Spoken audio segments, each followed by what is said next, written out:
Thank you very much, Azalia. I'm Jules. I'm a software engineer at Meta in London, and I work on Infer. So today, I will talk a lot about Infer and how you can use it also to build your own static analysis, quickly prototype your ideas, or even just help developers. And so Infer is developed. This isn't plugged into anything, is it? At Meta London by these beautiful people. Oh, and also in Paris a little bit. And so it's developed in the UK, and Infer provides signal to. We work for basically all the other Meta developers who write the real code that's actually useful, and Infer is used to show them signal on their code about things that they might have otherwise missed, mostly bugs or inefficiencies. And a lot of the team has a PL background. Most of them have PhDs in verification or type systems or related areas, or functional programming for some. And Infer was created by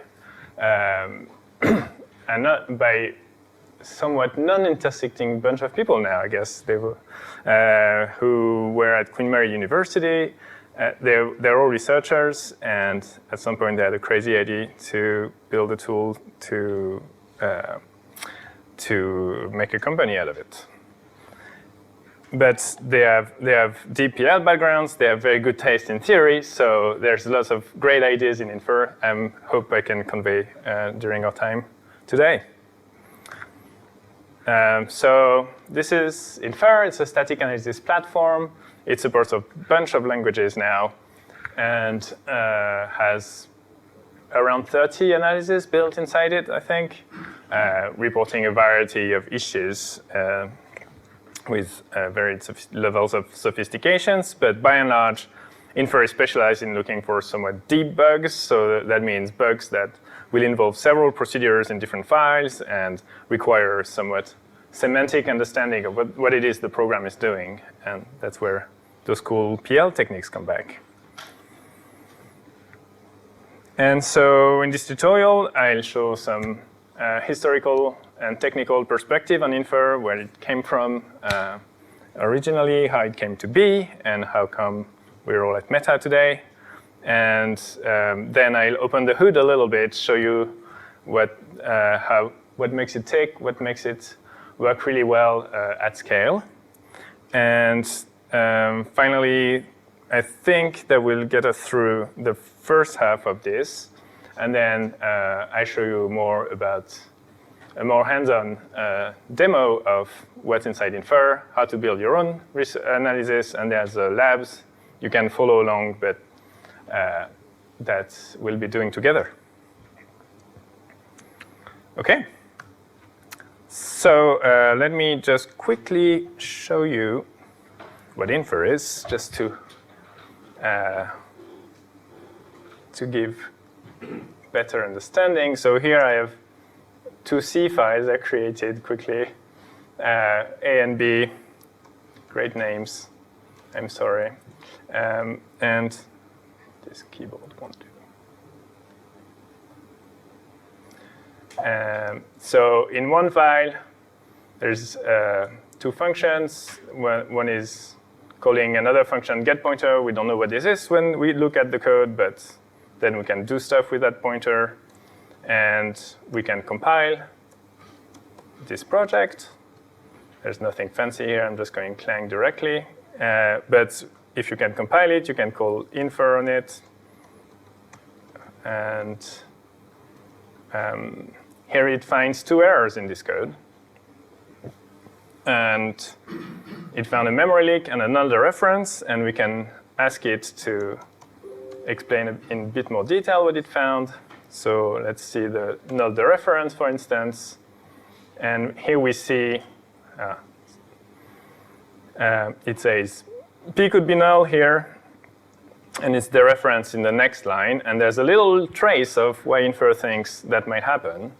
And so here it's displayed in text, but you can get a bit more fancy if you want. So it starts here in the call to get pointer. So then we jump in another file, in another function, get pointer, and we're following parameter x, and we're taking the true branch here. So it happens that if the parameter is greater than some number, then null can be returned, and then gets assigned to p, and then we call do stuff. And what does do stuff do? Well, it actually looks inside the pointer, which at this point is the null we got somewhere, got passed around somewhere else, and they're referenced. And so Infer was able to track all that. And there's another error, which is the memory leak, which is, I think, the other part. So we call get pointer.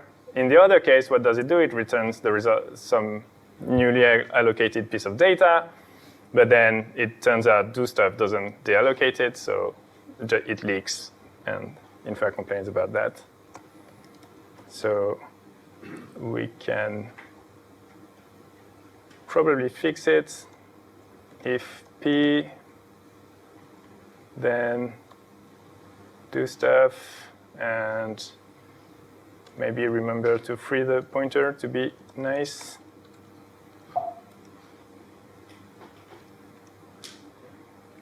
And if I run Infer again, now it's happy. All right, that was just a very quick demo to make it a bit more concrete. But you can run Infer on large projects. At Meta, it runs on millions of lines of code every day, no problem. Okay, so what's happening? Let's go back in time a little bit in the 60s in HoRLogic. What does HoRLogic, named after Sir Tony Hoare,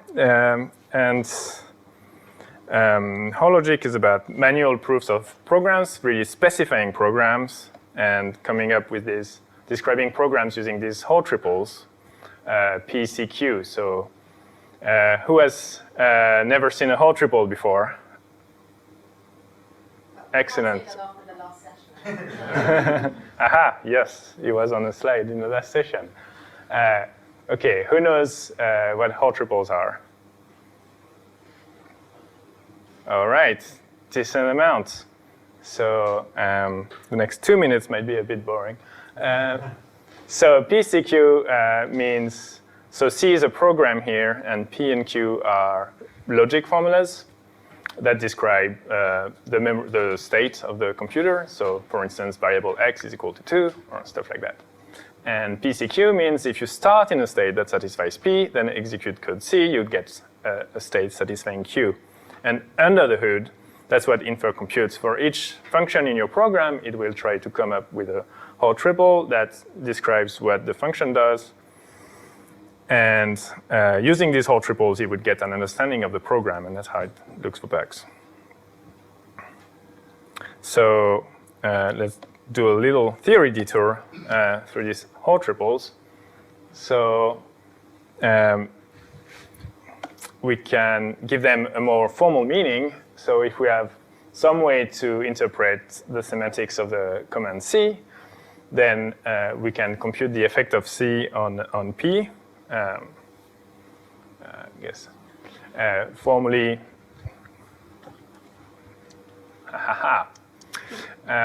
so if we have, for instance, a semantics of P given as an operational semantics, so you start the command C in some state sigma, and then it runs to the end, and at the end, the state is sigma prime. You can define C of P as C executed on all the state that satisfy P. And so HoRLogic then is just these neat little formulas that tell you if the triple is true, then executing C on all the states satisfying P will get you states that are all included in Q, so they all satisfy Q.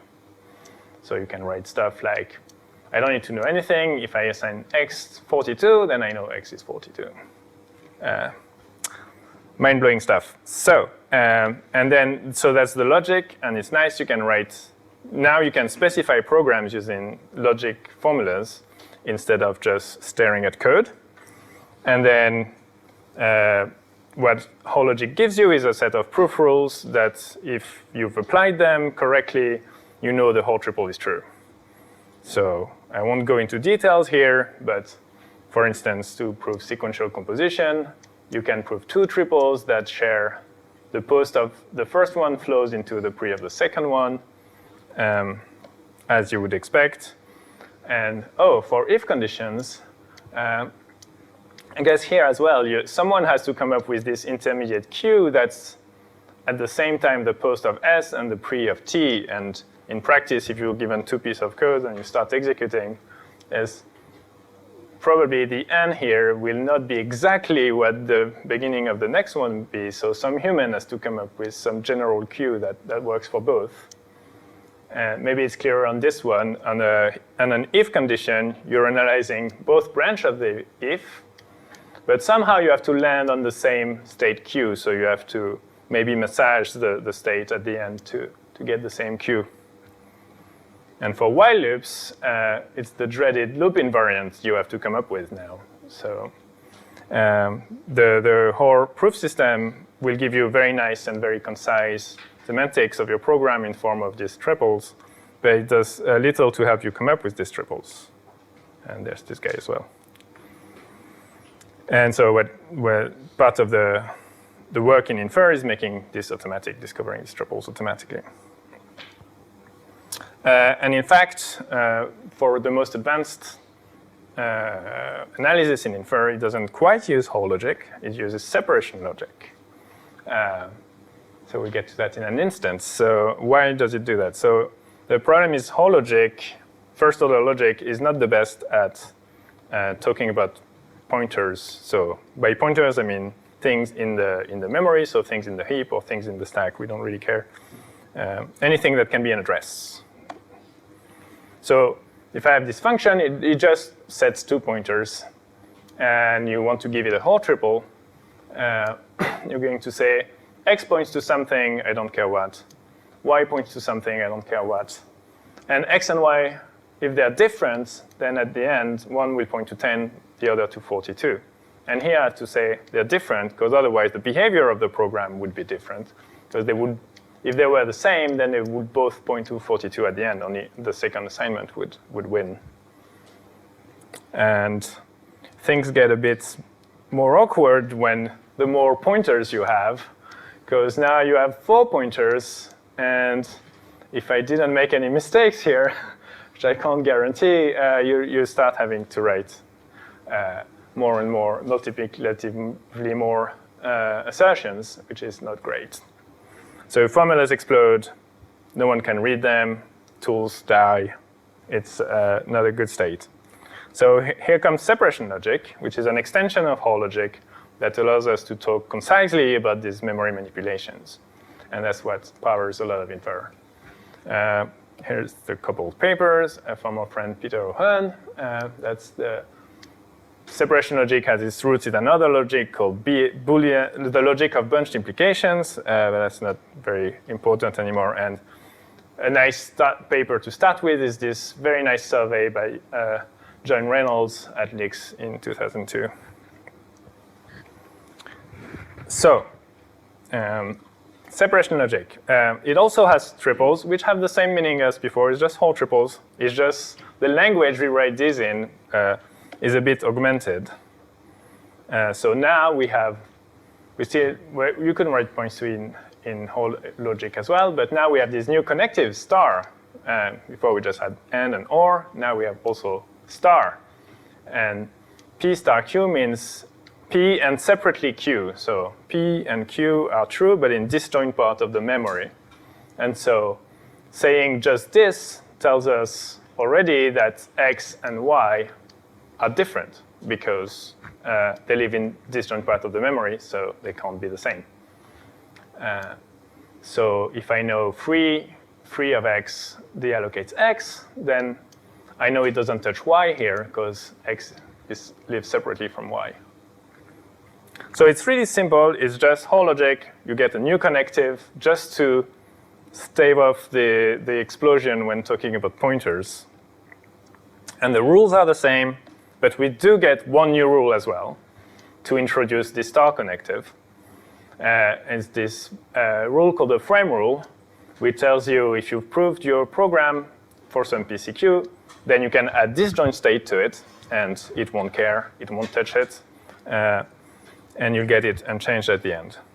And so let's revisit our examples from before. Here's the whole triple. Here's our new separation logic triple, much fancier. And for this guy, now we can actually write the pre and the post in the same line. Very nice. And then, so if we go back to our foo example, that sets x and y. And now we have a function with 3 pointers. And I don't know, we started with this state for some reason, with z pointing to 32. Then the frame rule will allow us to apply this specification here that was only on 2 cells, extend it to 3 cells by just stacking on the disjoint cells here. So that's what we use the frame rule for. OK, any questions so far?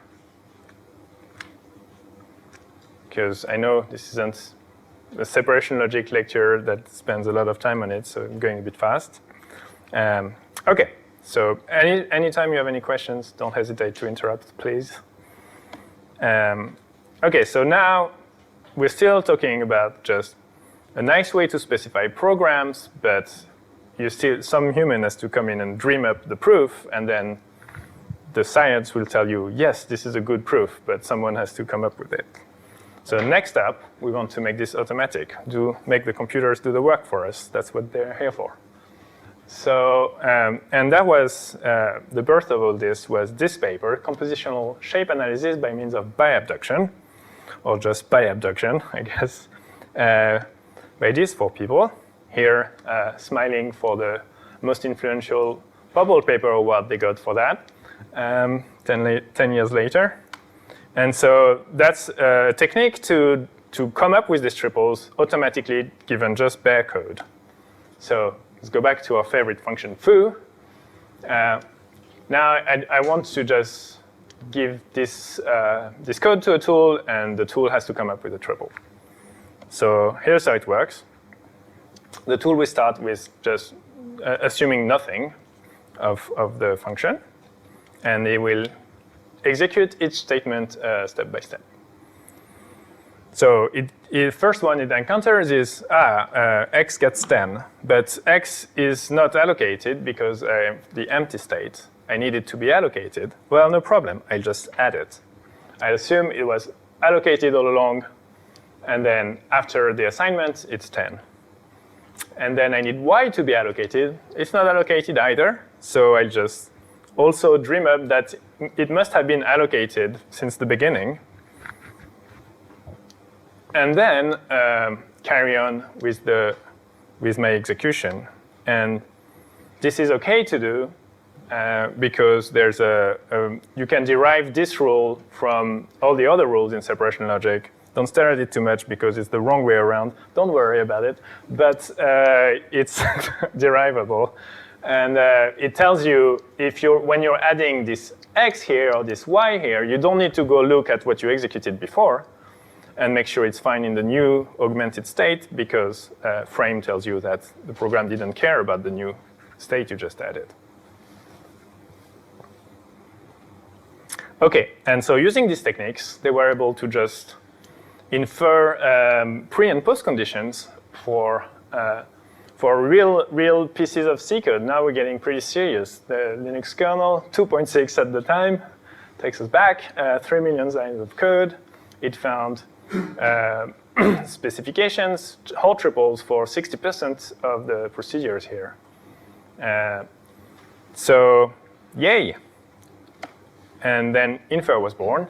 And so that's what it looked like in 2013. It supported mostly C, a little bit of Java. And it had this separation logic-based analysis, which was the only thing it was doing at the time. And the aforementioned people started this startup Monoidex, which eventually in 2013 got acquired by Facebook. So here they are smiling again, I think. Yes. And yeah, that's where the next part of the adventure begins. So now we have a tool that discovers program proofs with all this nice theory, and we all come from this domain of program verification where we think about critical systems, things that are developed very slowly. We want a lot of assurance for them, things that go in space, that you need to spend a lot of hours proving theorems about so that you know they don't go wrong. And then they landed at Facebook, which had a slightly different philosophy. So there, it's all about development speed. So people crash new code in the code base as fast as they can, and they used to have slogans like this. I guess we don't anymore. Infamously, move fast and break things. The foolish wait. Done is better than perfect.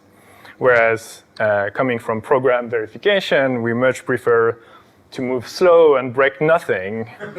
And the foolish, they don't prove functional correctness. It doesn't make me go. And done is when you put QED at the end of your cock proof. So there was a little disconnect here. So how do we make it work for developers? And I guess it's a bit of a theme of this next section as well, is all this time the program verification community was very focused on these gnarly programs that very few people write in the end, and most developers out there, they write much simpler things. So how can we help them? Maybe we can, the tools don't need to be as smart or as manual. They can do things automatically and already give a lot of value to developers. Okay, so how do we get that value to developers? So the initial idea is you've got a bunch of code from Meta. You've got a tool that takes code as input. So you just give it all the code. It finds a big list of bugs, and then you farm these bugs out to people. And so you can be a bit smart about it, try to see who touched that code last, things like that. And then file tickets to developers to, hey, Infer found this. Maybe it's a bug, maybe not. Do you want to look at it?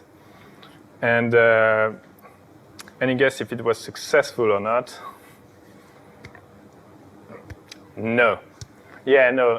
I think 0 bugs got fixed this way out of the hundreds or thousands that got filed. Yeah, it turns out developers don't really want to look at things that may or may not be bugs about code that's been in production for months already, or written by someone else, or written 3 months ago and they forgot all about it. So didn't work. So they had to find a different approach. So instead, it was much better to try to integrate in their workflow, try to figure out how they work and help them there. So what do developers do all day?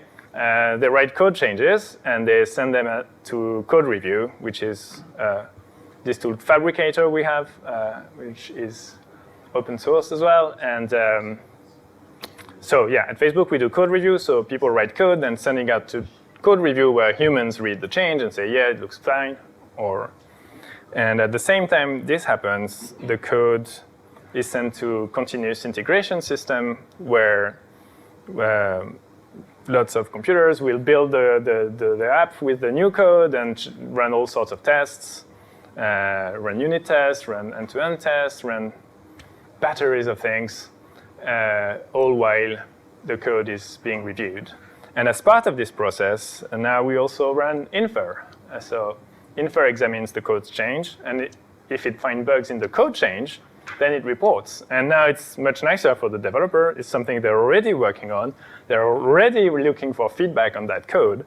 And so the tool leaves comments just like human reviewer would.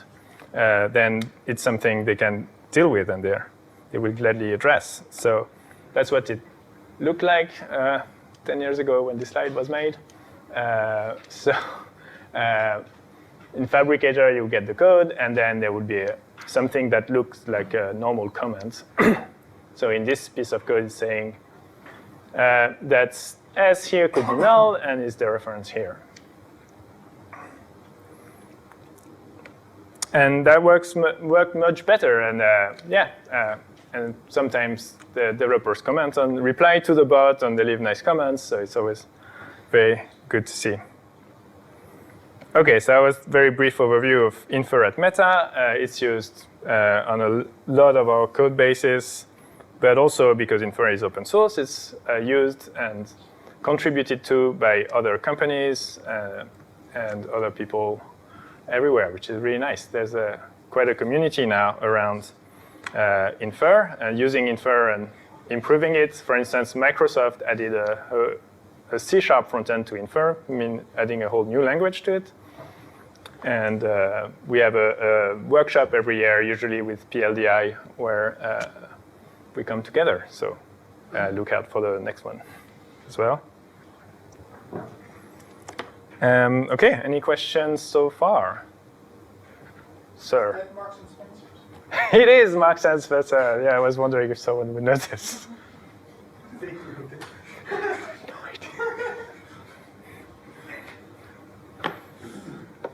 Yeah. Yes, and because it's open source, some of these companies have been nice enough to send us a pull request to let us know they use it, but I mean, we have no idea, really. Cool. Yes? I mean, you gave some stats from applying it to the Linux kernel and the like.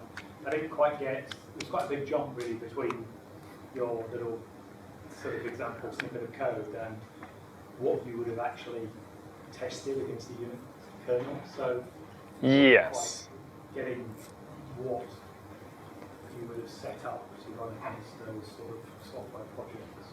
Yes. So we have, there's a lot of work goes into integrating Infer with various build systems. So like Linux works with make, but you can tell it, hey, by the compiler, use this for the compiler instead of your normal compiler, and then it will call Infer, and then Infer will see all the source files and collect them. Here in the command I ran, it did everything in one run, but you can collect all the various files first and then do the analysis of all of them, and that's what happened. And the other, and then obviously it's a lot more code, but yeah, then you get a big list of all the things Infer found, which I get a little bit more detail how that works, but yes. Yeah, I won't get into more details about these build system integrations and stuff. It's the it's the more engineering part of how this works.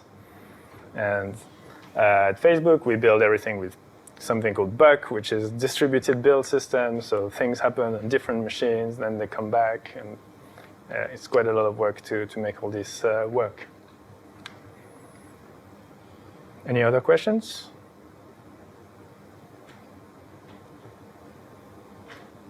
Very good. So now is the part where I try to convince all of you to write only compositional analysis. Infer is a platform for static analysis. It's a platform because it's easy to write new analysis in it. It tries to make it really simple. And also it's easy to add new programming languages to the languages it supports.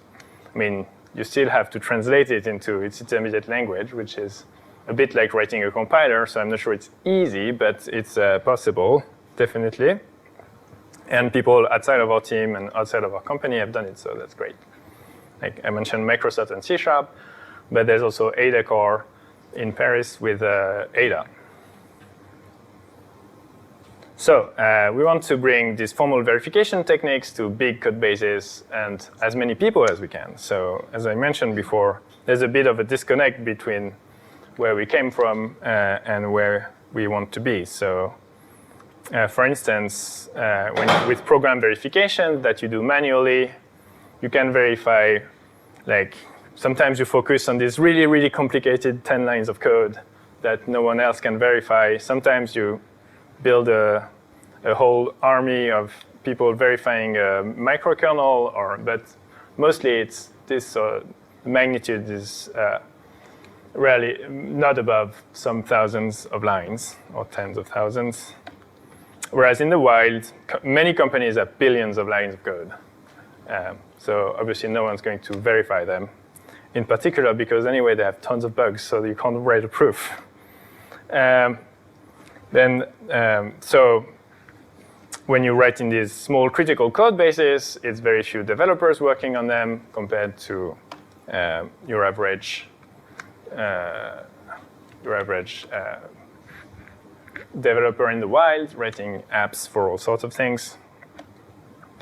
And critical systems, similarly, they evolve very slowly. You can stop the world, do a proof, and then be happy, whereas at software companies or for normal developers, they're continuously changing their apps. So while you're doing the proof, the code is changing under your feet. So can we do something to bridge that gap? So we want program analyses that are fully automatic, scale to big code bases, and lots of developers writing lots of changes every day. And so I argue that's called compositional analysis would give you all that. So what's a compositional analysis? Well, that's what Infer does. So Infer, basically you analyze each function in isolation, and then you use the result of the analysis of those functions to analyze other functions. But crucially, you never go back and reanalyze functions. So you have a function foo, you analyze it, and then you have to come up with a way to describe what foo does, its summary, that will be good enough for anywhere it's called without knowing in advance the context where it's called. And you store that somewhere in the database. Then when you get a function bar that calls foo, the only thing, you can't look at foo again, but you can look at its summary. And using that, you compute the summary of bar.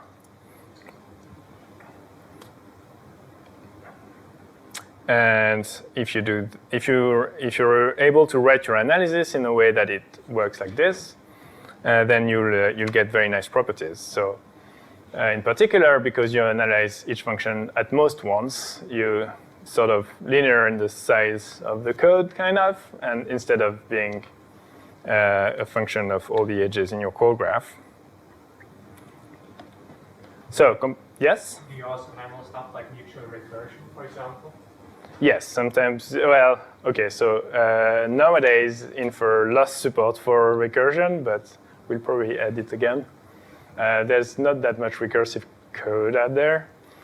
But I mean, it's not a deep issue that you can't do this with compositional analysis. It's just it's never been a serious enough issue. But in theory, you can totally do it. You can, instead of going once, or if foo and bar are in a mutual recursion cycle, you can do the usual thing of trying to get a fixed point of your stats analyzing bar, assuming nothing from foo, and then analyze this until you get a fixed point. Or so are there front ends for functional programs at all to Infer? There's a front end for Erlang, which is that a functional program? And I don't know, all the languages are functional these days. They all have lambdas. But yeah, in theory, it's possible. So what's compositionality? I didn't say. So compositionality is this idea that you can, to compute the meaning of a system, you can just compute the meaning of each individual part and then put those together instead of computing a big global thing on the whole system. So for program analysis, that's what we just saw. If you analyze a big program, you can just look at each function in isolation.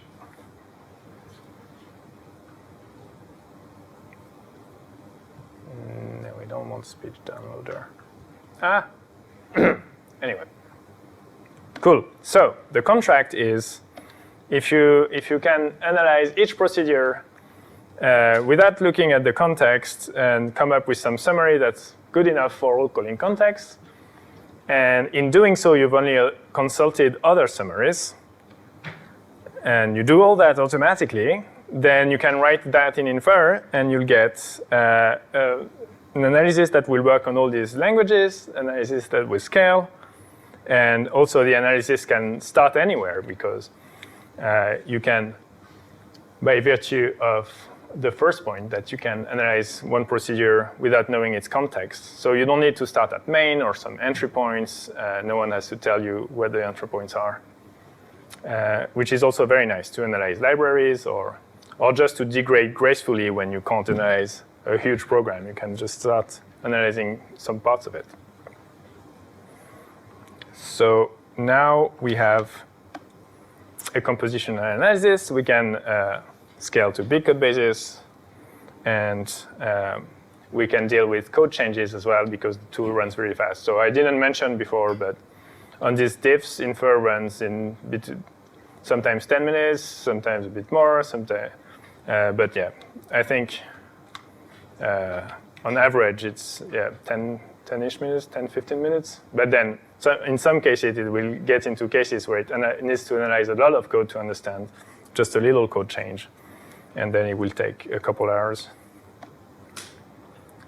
OK, so how does Infer work under the hood? So, sorry, I thought this didn't. Is it me? No, it's not me. OK, so Infer is architecture a bit like a compiler. So it has language front ends. So you start from Java or C++, and you have each front end will take the source language and translate it into the very, very small and simple Infer intermediate language. Something is not happy here. Maybe you. Sorry. So very simple intermediate language that has like 4 instructions, like load, store, and function call. And then you have a control flow graph of these. So it's almost like assembly with function calls. And now that you have this very simple language, all the analysis have to care about is these really simple instructions. They don't have to deal with what does C++ do, or classes, or things like that. And so you can write many analyses, and then and that's the backend. So it's a bit like a compiler that has these language front ends where it first parses them, gets the AST, then lowers them into some intermediate representations. And then usually compilers have several. Infer, there's just the one, because compilers do various optimizations, and in the end they get assembly. But for us, we don't care about executing anything, so we can just have the one compilation pass. Also, we don't run optimizations. We want to run on something that's as close to the original code as possible. And we'll see what the intermediate language is soon. So how does one write an analysis from this? So basically, you get your program, the CFG and the instructions, and you need to write an interpreter that, given some states, some initial state, will compute the result of executing the instructions on it. So that's very similar to symbolic execution, if anyone's familiar. And then maybe you've computed the result of one command, and you feed that back into the next command using something like hologic rules. And anytime you need to add a new analysis on new bug types, you change the interpreter, and you change also possibly what your states are. So you need to change a lot of things to write new analysis. And if you need new languages, then you need to change the whole thing because your instructions are different now. But with Infer, what's nice is our instructions are the same for all the languages. So we've taken care of that part. And they're very simple. But still, we can still do a little better and make life of analysis writers a little easier by noticing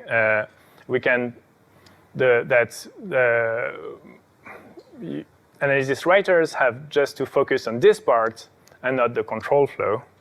And the control flow will be handled by the rest of the Infer platform. Then it will feed the instructions to your analysis in some order that the control flow graph dictates, but you don't have to care about them. So you can split the interpreter effectively so that you only care about commands, which are very few of them, and then you just need to write a command interpreter that just takes one state and gives another state. And then there's some hidden magic underneath that will feed into a control interpreter that reads the CFG and will, if you have an edge, here's a command, you get the result of that command, and you will give it to these 3 edges using the command interpreter. But that can all be done. It works the same for interpreters, so you can only write it once.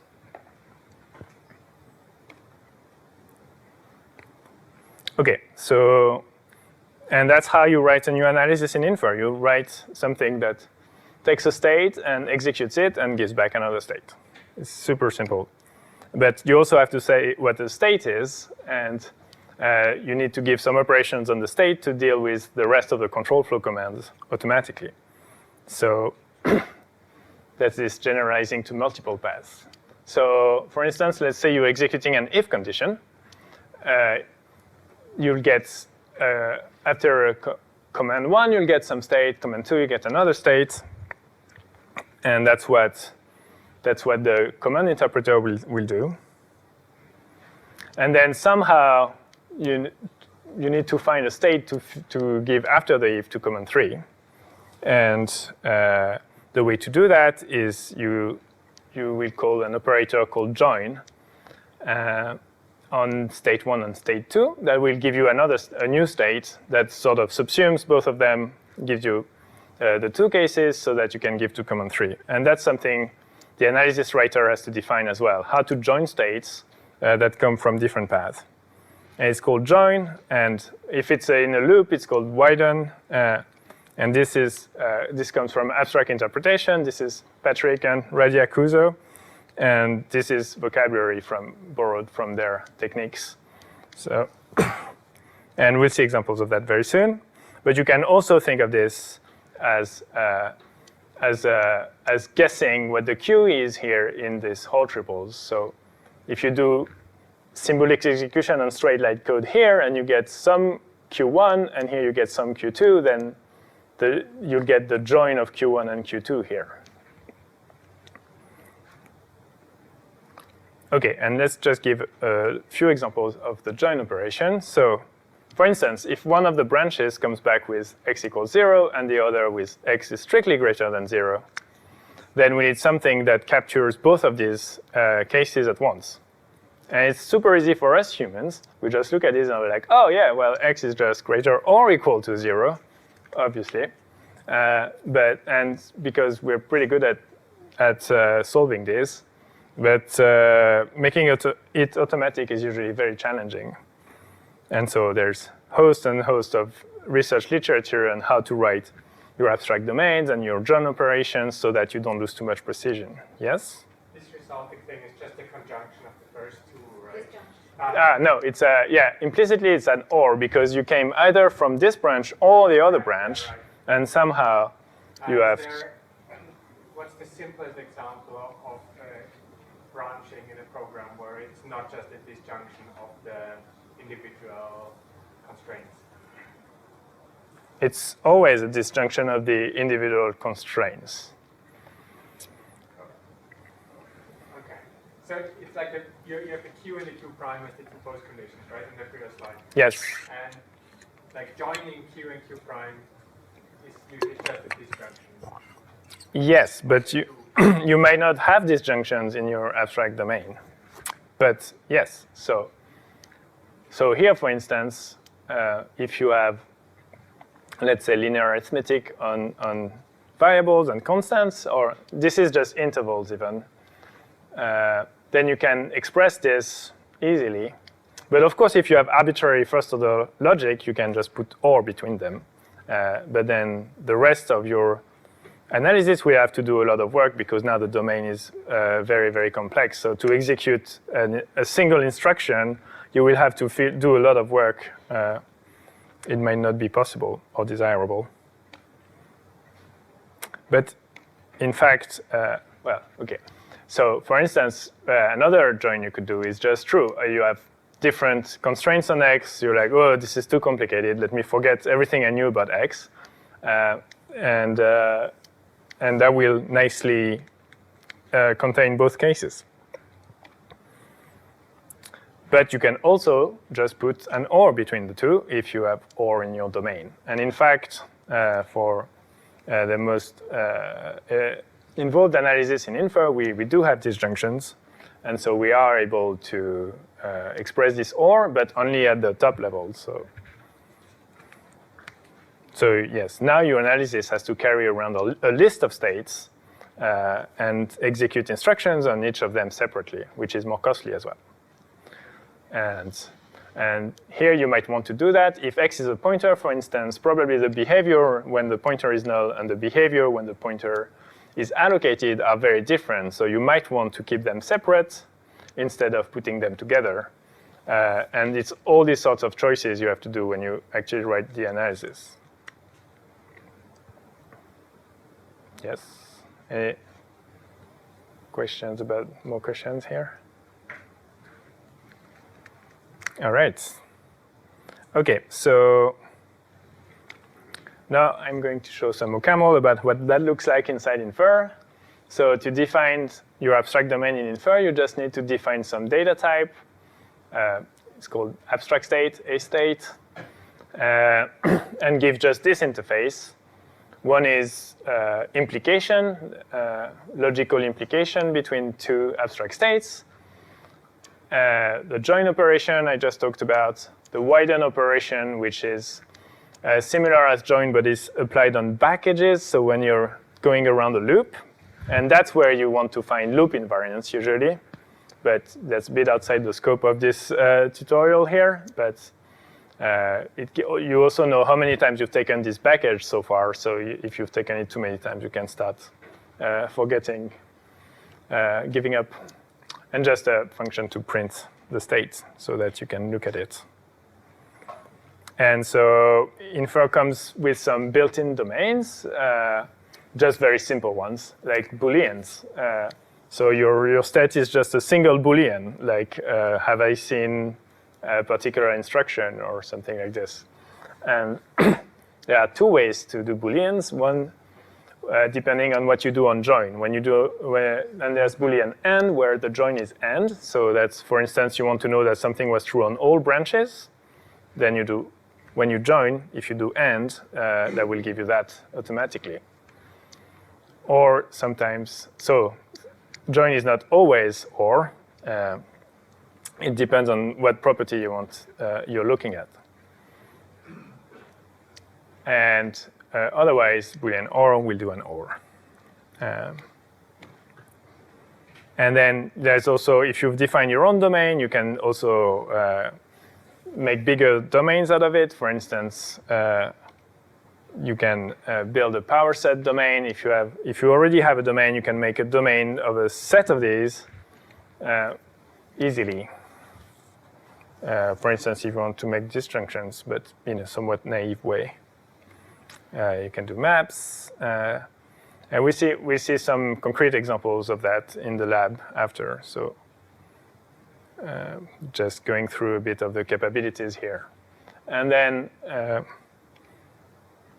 you can also introduce bottom and top values. So bottom and top are usually used. Bottom is used to say the execution has stopped, there's nothing after that. And top is usually used to say, oh, I don't know anything anymore. This has become too complicated.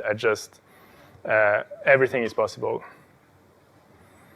And you can combine two domains and have a pair of domains if you want to track two separate things about it. OK. Then there's a CFG module, but we don't really need to look at that. Yes, OK. You can have different views on the CFG. The simplest one is normal, but where it ignores all the exceptional control flow. So, but if you don't care about exceptions at all, but if you want to see when exceptions are thrown, you need the more complex one. And you can even do backward analysis. It's just, and it works just like writing a normal analysis. But you will be given the post as input and then have to return the precondition.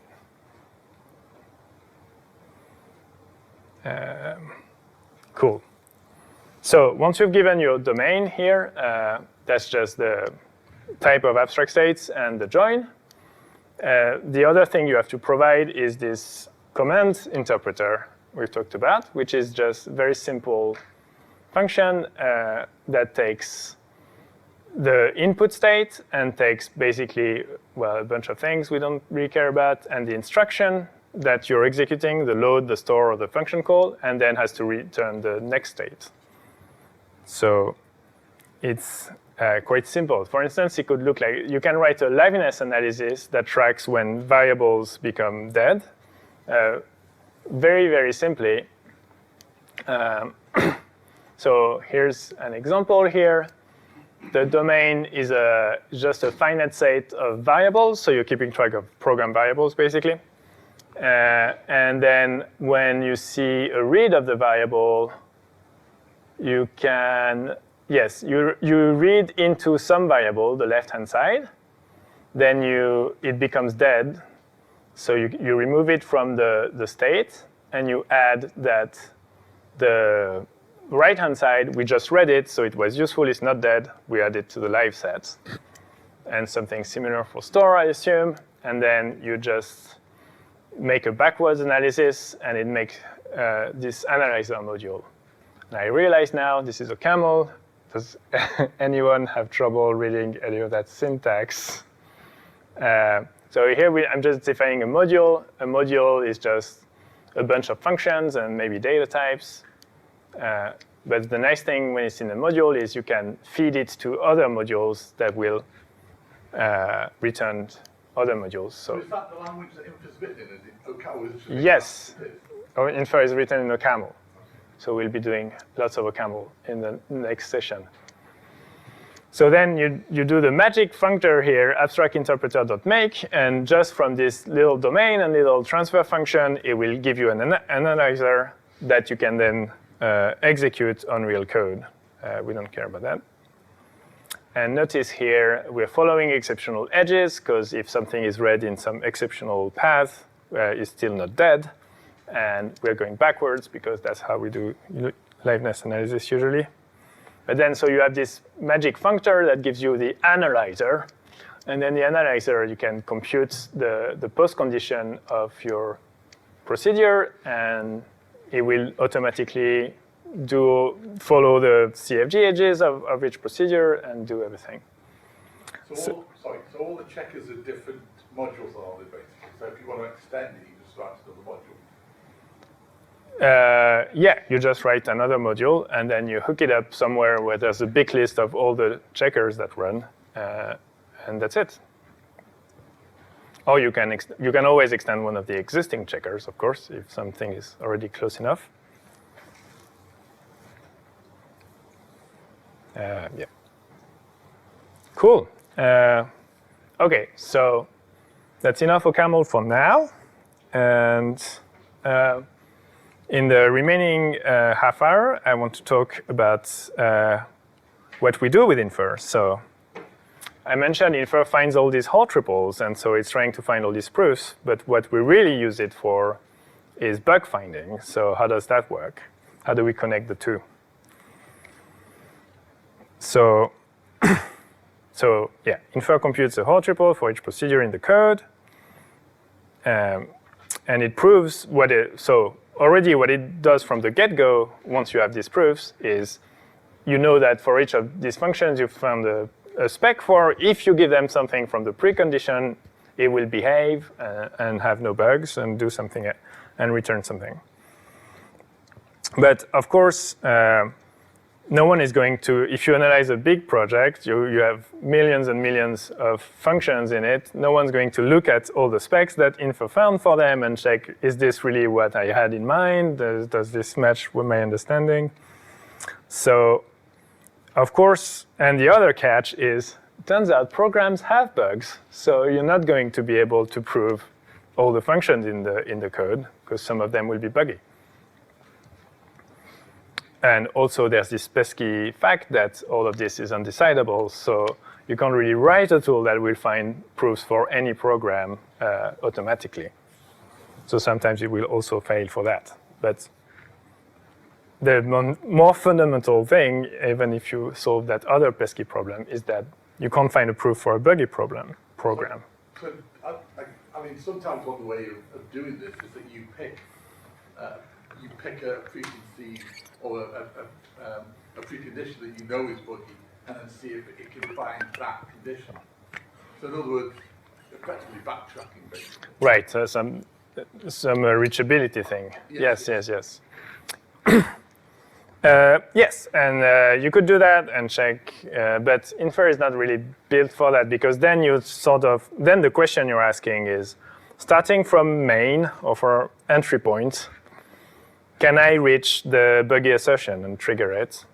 Whereas Infer is going to look bottom up. So maybe we'll get all the way to main, and then you can look at main and see if that was triggered, but like it's really not how it works. Okay. But in theory, you could do that. And also, someone has to write the assertion and do all that work. We want something more automatic and just push button. So as a program prover, it's not so useful. And in fact, the thing we do with it is report issues to developers. So how do we bridge that gap? So let's go back to what is formal verification. So we have a program. So formal verification you can define as you're trying to prove some property by, like, I'm a program that doesn't crash. And so you want your program to be inside the set of programs that don't crash. And so that's somewhat well understood. We know how to build abstract domains for those. It's a lot of abstract interpretation is about exactly this problem, how to do that in a nice way. But if we're being compositional, we're usually in a similar setup, but we want to do that for each piece of code individually instead of looking at the behavior of the big program. And because we're looking at procedures individually, now we're giving summaries for them, or specs, which are much more local. And so really we have, starting from the precondition, I end up inside Q. And in particular, I haven't crashed.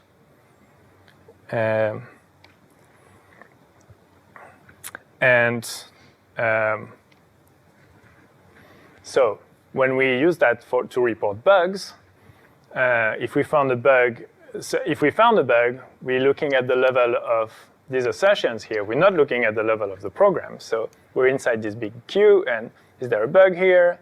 If there's a yes, but is it actually feasible in the program or not? We don't know, because we're looking at this coarser abstraction of it.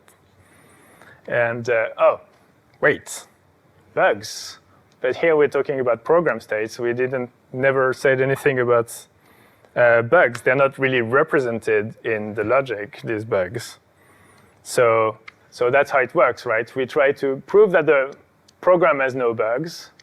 So we compute all these whole triples, and then at some point the proof fails. And so we failed to prove it has no bugs, because it has bugs probably. And then what we do is sort of backwards. We start from the failure to prove that the program is perfect and has no bugs, and then we use that to report bugs. But obviously, then that's between this step and that step, there's a lot of heuristics that have to be built to see, well, do I think it's because I hit a corner where the analyzer is not so good, or do I think it looks like a bug that the programmer will be interested in, or did I get confused? So really, yes? So when the proof succeeds, you actually know nothing. Oh, if the proof succeeds, you'd be very happy, but it won't ever succeed. Okay. I mean, it will succeed on very small examples. Yeah, but I guess it's a question of completeness, right? So is the tool, is there a claim of completeness somewhere that if it succeeds, then there is no bug that is looked for, or that has been looked for? Or yes and no. I mean, so for these hard triples part, where it's trying to prove programs have no bugs, the real, the only formal statement is each whole triple is true.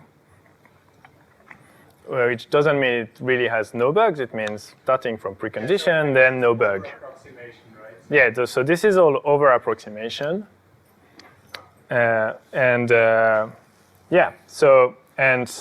Yes. And because it's compositional over approximation, even if you reach the end, maybe if at the end you've proven you have a spec for main, for instance, you can look at that spec for main and say, yes, okay, this is a good spec for main. And then you'll have a proof. Okay. But if you're unlucky, your whole triple for main is precondition true, postcondition true, and then you know nothing really, except that true is true. No, then you would know a lot. You would know that your program doesn't crash whatever the input. Which, already pretty happy. Already unrealistic for any program that is non-trivial. Okay, so that was originally when the original analysis in Infer, which we now call by abduction, it was doing these whole triples and trying to do these little proofs and then backtracking when it was failing to do these proofs and reporting issues. But it's sort of not matched at all to the actual thing we're doing with this tool, which is finding bugs. And the heuristics that have to be applied to walk back from proofs to go to bugs are really difficult to understand, and it's very hard to. It reached some local optimum that was very hard to break from because of all these heuristics. And so instead, we rewrote everything from scratch, doing things the other way around, looking for bugs. Since we're going to be in the business of reporting bugs, we might as well be looking for them in the first place. And so we want to do under-approximate reasoning instead. So what does that mean? Now we're writing our whole triples a bit differently with square brackets, and we flipped the inclusion here. So we're trying to compute something that we know for sure is definitely in the behaviors of C. So any bug we find in Q in the yellow part here, we know is included in the real semantics of C. But of course, because we are computing, it's still an approximation because of undecidability, we can't represent exactly the behavior of C. We have to be content with something a bit coarser. We'll get bugs that are in the semantics of C, but not in our abstraction this time. And so we get false negatives instead. But note that in practice, before, I guess if the proof succeeds, we're fine, but the proof never succeeds. And then there's lots of filtering of the issues we actually show, which also introduce false negatives. So you get false negatives and false. In practice, both approaches yield false positives and false negatives. Do you but report the false negatives then as part of the bug listing? Or do you filter them out? the false negatives, Yes. no, we don't find them, so we can't report You don't them. find them. No. It's stuff that we missed, because now the analysis lives in the yellow part, Yes. so it doesn't see you will miss bugs. Okay. No. So those could be conditions, but you just don't find them. Exactly. Maybe, and in fact, that's what we do. We just prune some paths. We're like, okay, I'm not going to look at this because I'm out of budget now. Right. Do you run both of them at the same time?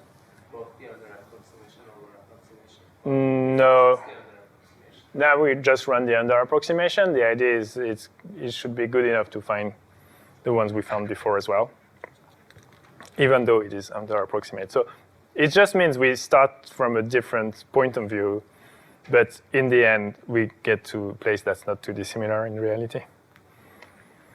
Okay, and this chap, Peter Hun, formalized this as incorrectness logic. So now we have two kinds of triples. We have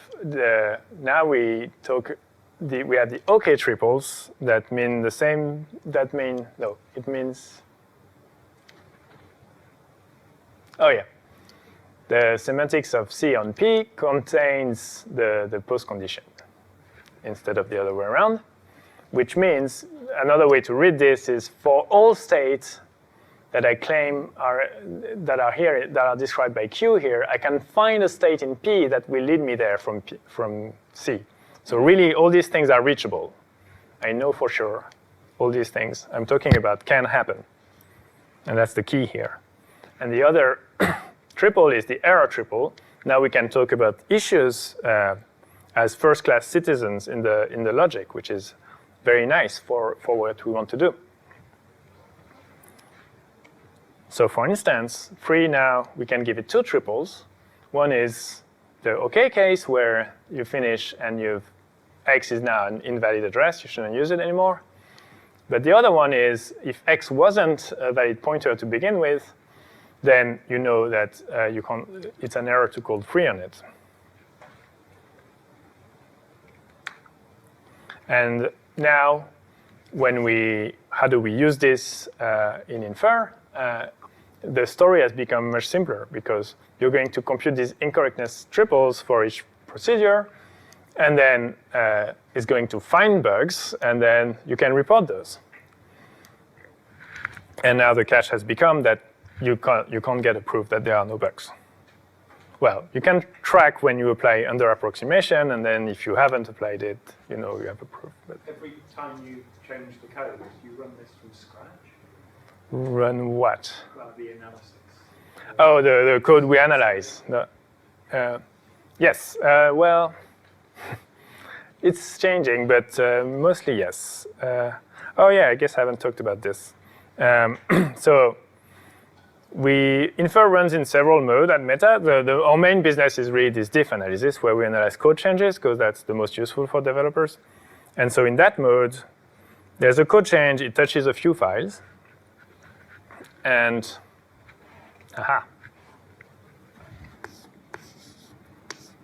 then we'll use the build system to tell us sort of something we can build that contains these two files, and also everything they depend on, which is some sort of dependency code. And we analyze all of it. And then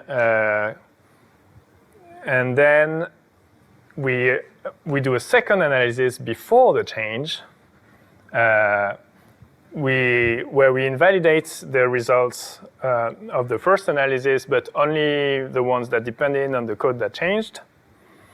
And then we compare the two, and we report only new issues.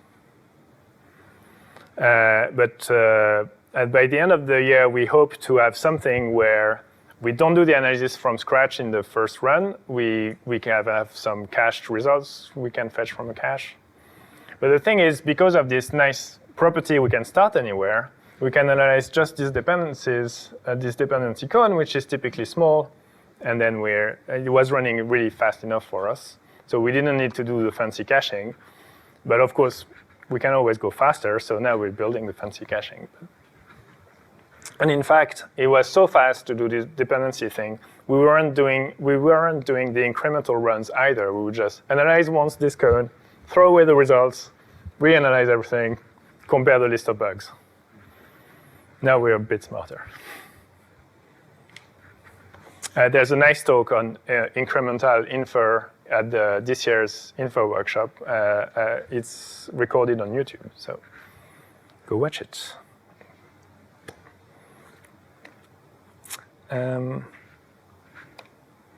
Okay, so there's a bit of literature on this under approximation side of things.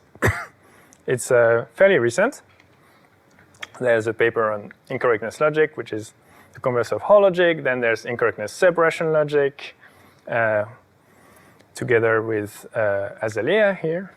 And there's this UPSLA paper from last year that describes a bit more from the Infer point of view what this under-approximate analysis does. I see some people are scribbling. Okay, so let's go back. So that was the story before. We tried to do the proof, we fail. We try to recover from that. But with under-approximation, the process is much simpler. You try to prove the program has bugs, and then you report those bugs. And so that's what we did with a new analysis called Pulse, which is basically a revisit of the original analysis in Infer. It's a memory and value analysis. It's been developed together with incorrectness logic. So the very beginnings of Pulse were starting, and then Peter came up with incorrectness logic based on that. And then it's been really fun because we built the tool and the theory at the same time. And now we're looking for bugs. We're not trying to prove safety. Cool. So I'm reaching the end of the first part here. So the conclusion is, at scale, bug finding is really what you're doing when you're trying to do verification. We're still using, the techniques that we use are very, very close to program verification techniques. So we sort of, I think of it as the way to bring verification to the masses. And the way we do that is with compositional analysis that gives us all this scalability. We have nice ones from separation logic, but I think we could do a lot more. There's a lot of analysis for which we don't have good compositional counterparts. In particular, all these fancy numerical domains to find, for instance, out-of-bound array accesses.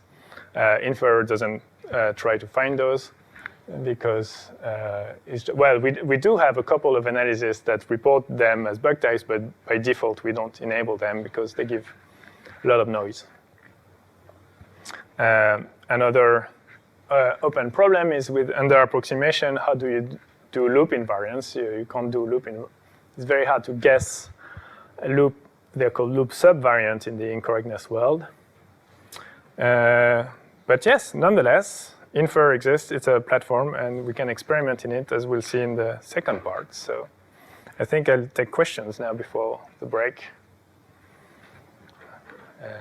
And then we can break? OK.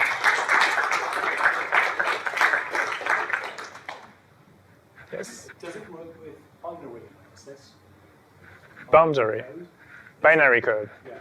No. Or could you conceivably write a front end to use it if you constructed it? You'd have to change a lot of things, because with binary analysis, the way I understand, you need to construct the control flow graph as you analyze the code, because the analysis of the code will help you find where you're jumping. And here in Infer, as I described, the framework is really built around the idea you have the control flow graph, and then you analyze the control flow graph you take as granted, and then you start from there. So, but in theory, you could. It's not really a barrier that comes from compositional analysis or these other features. Like the main feature of Infer is not really this nice way to write analysis. It's more the compositional aspects, which is the ability to, when you're analyzing a procedure, to go ask for the summary of another procedure, and then it will come back with it. And that's, I think that should still work for binary analysis, except, again, with my understanding is binary analysis, you might want to start more globally because you might need to know what function pointers point to. But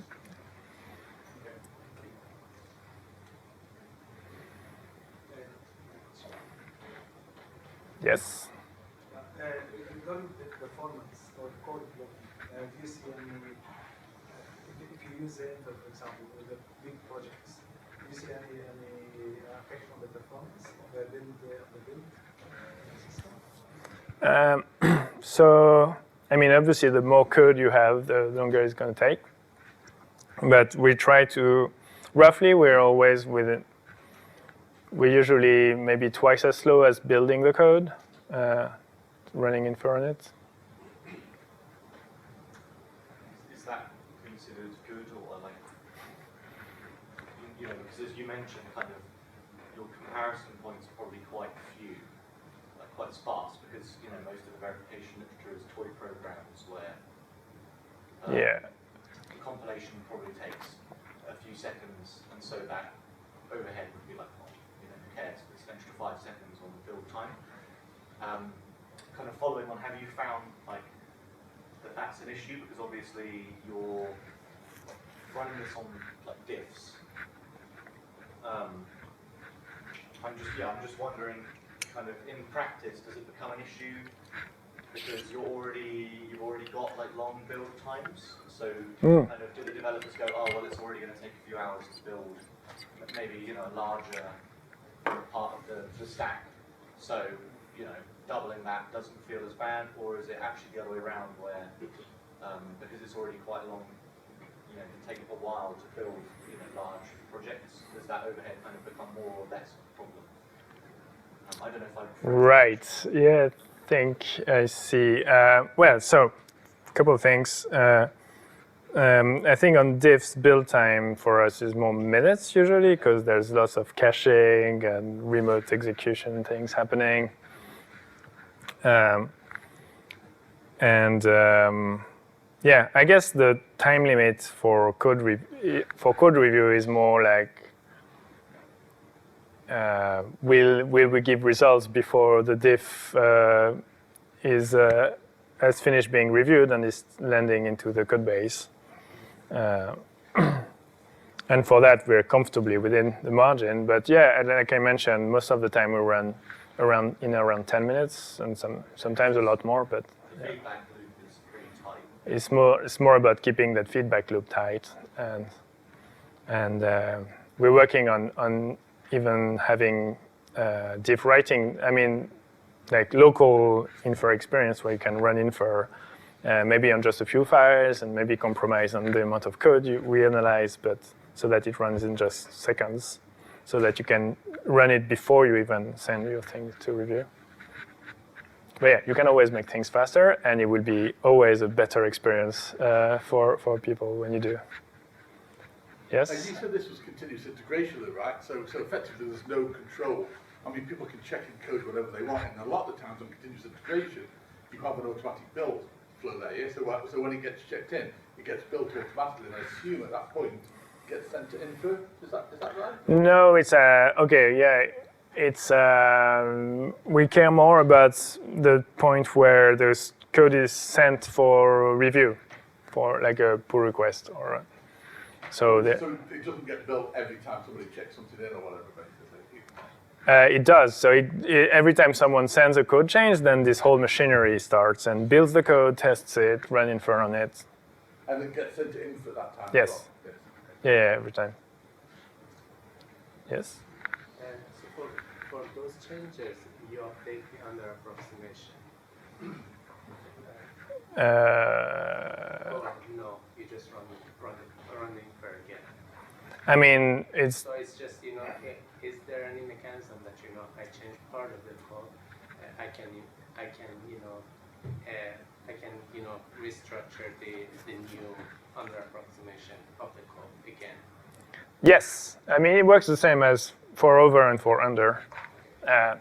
It's more, for instance, there's a function here and it calls something here, and it's called by something in the file, and when you compute specifications for those, you will record these edges that the dependencies, the summaries you needed during the analysis. So if you change just this one, but not this one, and certainly not this one, then you'll know to invalidate this one as well. So you delete the reverse dependencies and then reanalyze only stuff that's missing, using what you've already analyzed. And also for the compositionality of all the code together, you still use the under approximation. So all the way to the top is always under approximation. Yes, the summaries and the way we apply them remains under approximate. And did you consider what is the gap between over approximation and under approximation? Excellent question. Yeah, I'd like to, one of the next steps we've planned is to also have an over-approximate domain at the same time, so we know the semantics of the program is somewhere between these two. And then sometimes there's no bugs found even with the over-approximation, and then you know you're done on some, yeah. It's control block summary, so without the control block, an SSA encoding, or like how do these summaries look like? Right. Well, the summaries look like, for instance, for pulse, they're pre and post conditions, and you have a list of them. And so control flow is somewhat encoded in there because you will see the various conditions you've encountered. Yeah, but these are just like the logical specifications. They're not. Yes. They're not program code, for example. No, they're not code. And in other analyses, like liveness is intraprocedural, but some of them keep track of much fewer things, just like sets of variables, for instance. And so summaries are just sets of variables, and you compose them at the point. We'll see examples of that in the labs. Are things like custom types handled?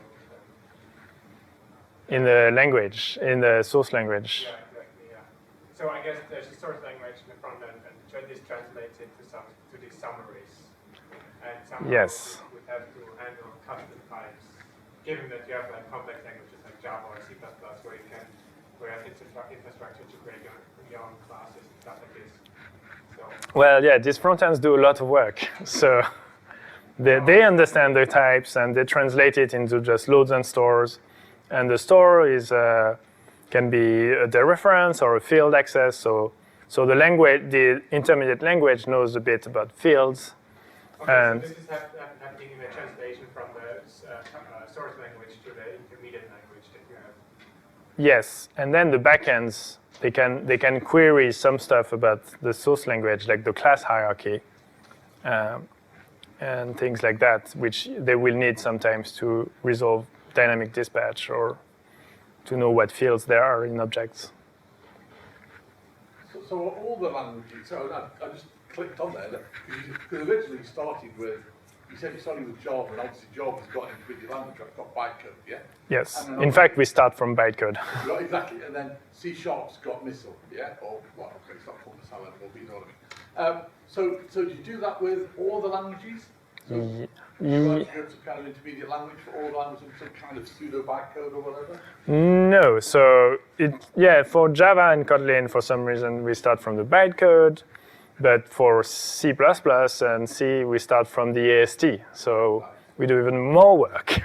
I was going to say, because obviously C doesn't go to a bytecode, so you could be kind of working back, I guess. Really. Well, you could start, I guess starting from LLVM would be the similarity here. But no, we start from the AST, so we have so many different types of constructs to deal with. Okay, let's thank Jules again and go to coffee. So what are we doing now? So now we're going to build our own resource lake analyzer using all the knowledge you've gained from the previous session. Okay, so we're going to look at some Java code, and we want to build an analysis that discovers resource leaks. So what's a resource leak? It's like a memory leak. What's a memory leak? Okay, so it's, for instance, you've opened a file and you forgot to close it in Java. So if you do that too many times in your program, then there's some memory that doesn't get reclaimed, there's some file descriptors that don't get closed, bad things happen generally. Needs to be avoided, but it's a very common bug especially because sometimes on some paths you think you've closed the file, but maybe some code could have thrown an exception in the middle, or you called some code you didn't know was giving you a resource that you need to close. You assumed they would close it later. So yeah, a very common bug in many languages, in particular Java. And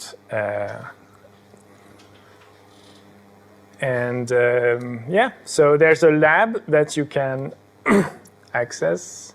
Oh, I don't have internet here, so I won't show you, but Okay, yeah, but trust me on this. If you go to the Infer GitHub, it's somewhere in there in Infer source labs. There's a README, and you can. There's all the instructions are there to do the lab. So there are several exercises, and we'll just do them together today. I've already have my development environment set up, so we can skip ahead. So are we sure this is big enough font? Then we can make it bigger.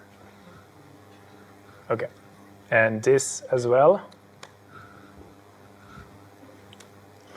Okay, excellent. So we first will go at this. Go see this leaks file. I have more screen real estate than I thought I would have. That's great. So we're going to run a very simple exercise on this. But first, let's see what Infer has to say about this file, the real checkers that we use. So let's just go to the tests, not source. So in Infer, we have lots of tests for many things, like if I list everything, that's okay. No, that's a lot of results, so that's cheating. But there's like a lot of tests for all the different analyses, so that we put in to make sure Infer keeps working as we work on it. And it's sort of a nice way to start as well. If you wonder how to use an analysis in Infer or what it can do, you can go look at the tests. So let's go to the lab tests, and let's run Infer on, let's say, with Pulse, for instance, on the Java file resource leak. So it comes up with a bunch of leaks. That sounds promising.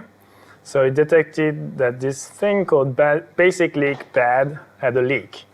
So there's a naming convention in our tests that we try to stick to. If the function name ends in bad, we should report a bug on it. If it ends in OK, we shouldn't. And then we'll also write the ones that are false negatives or false positives. So the easiest way to see the results, I guess, hold on, is to look at the debug file. So we see the same file, and here we see where it reports leaks. So that's the Infer analysis we run on metacode that developers would see. If they wrote that code, they would get these messages on their code review tool. So here, there's 2 resource leaks. Here, we opened a new file, but we closed it, and so it's fine. Then the next example, we opened 2 files, and we close only 1. And then finally, this one is OK. Or is it? No, it is not. Well, yeah, OK. That's when your analysis is starting to be of good quality, is when it's right and you're wrong. So this one says, I opened 2 streams and I closed them both. But this says, aha, there's a resource leak. And if I were to look at the trace, what I bet was happening is that stream1.close here can throw an exception. Or this can throw an exception if file.txt doesn't exist. And so in that case, you haven't closed stream 1 because the exception will propagate through the rest of the function. So you need to be more careful. You can't just open 2 streams like this. You need to do more Java stuff I'm not super comfortable with. OK, but we won't care about exceptions for the purpose of this lab. But yeah, good to know that Infer finds those. And there's already a trivial lab written up that we're going to flesh out. It's in resourceleaks.ml. So this is a checker. And this is a camel code. So please, please, please shout if something is too obscure, because the OCaml syntax is not always the easiest. But basically, OK, so what's in this file already?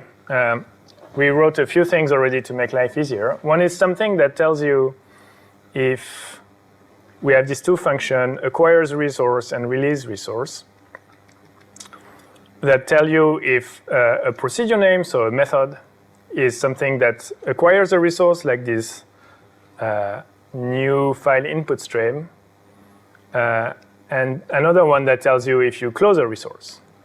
So you can just trust those. But basically, acquires resources is a constructor of something that's whose class inherits from closable or auto-closable. And so Infer has a type hierarchy in the type environment on the side here, this tenv. It keeps around. It has all the information on class names, who they inherit from, what methods they have in them.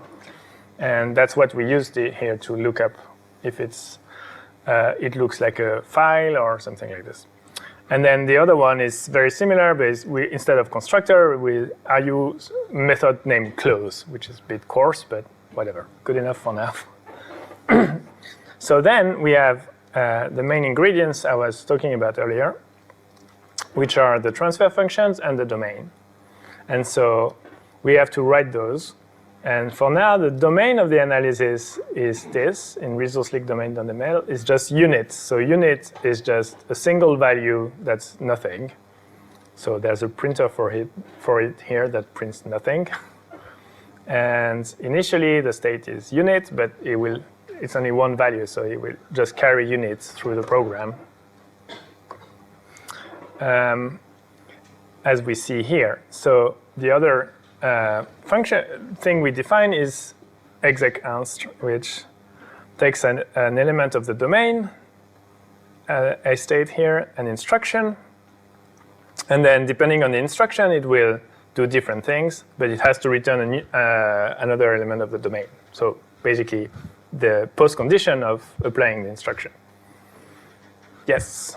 Is this module that you're in here, the one that takes... Transfer functions. Yes. Is this module kind of parameterized by other modules? It's parameterized by the CFG module.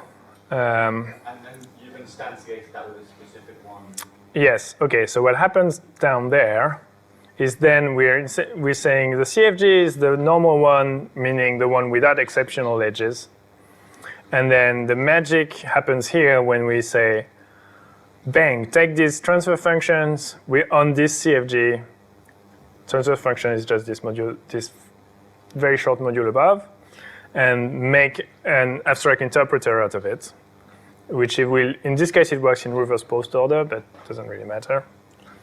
And that's it. And what the checker does here is the functor here, abstract interpreter, does make RPO, does the heavy lifting of starting from the code of a function and running your analyzer on it. And then you can compute the post condition of the function.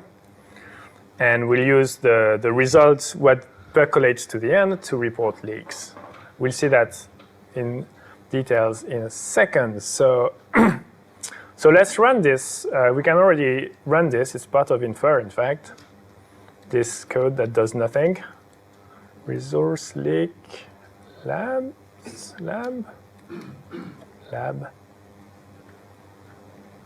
leaks.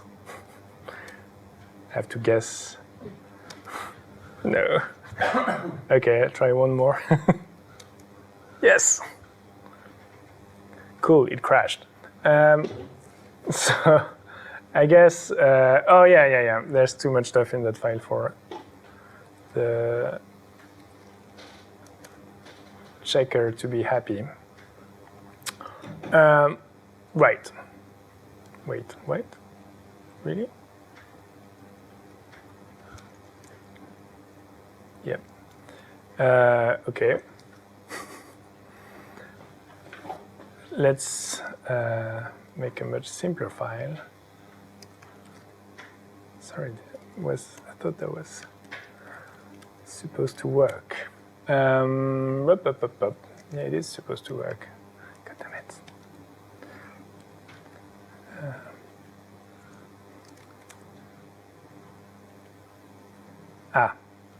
Yeah, okay, I see what's happening.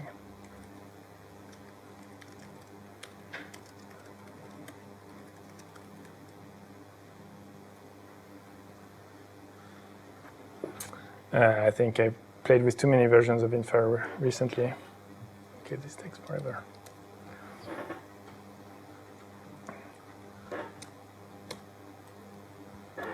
Let's just rebuild stuff. Okay, but the first order of business is going to run through this file, and what we see here when we go, so, oh no, yeah, because I've run it again, it deleted it. Okay, we have to wait a minute. Any questions so far? Yes. So in terms of the sessions that we run for declaring like leaps in Java and stuff, how much of a departure is it from the original separation logic? What does it look like? Like, how do you declare them? Oh, on the pulse side. Yeah. It's very similar, I would say. We have real resource is a pointer, and then somewhere in the state we remember that it's a special kind of pointer that's a resource, and it's even a file. I mean, we remember the type so that we can say, we can repeat it here so that it's easier to understand what's going on. And then when we see at the end of the function, so pulse, the way it works, it keeps a memory graph of the precondition and the postcondition. And so when it reaches the end of the function, it can check is any resource unreachable now from the interface of the function, like the return value and whatever things callers could access, like global variables. And if it became unreachable, then you know no one else will be able to access it anymore, and you report a leak. And do you handle exceptions like with error summaries? Yeah, in Pulse it handles exceptions and everything, but we're not going to do that today. Are you happy now? No, that's not the one. Yeah, okay.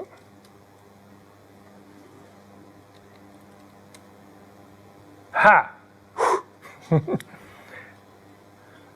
Yes, so what happened here is I ran the resource leak lab, but also everything else, so I need to do only. Okay, so now we don't find any issues anymore, which is great news, because we can do a lot of fun work to find issues. So let's see what we're working with. So same as before, and now let's look a bit more at the debug output here. So for each function, there's the summary we've computed. And the result, for instance, for this constructor, the summary is nothing, because the abstracted state is going to be nothing everywhere. And if we look inside the function, sorry, how come I have to keep doing this?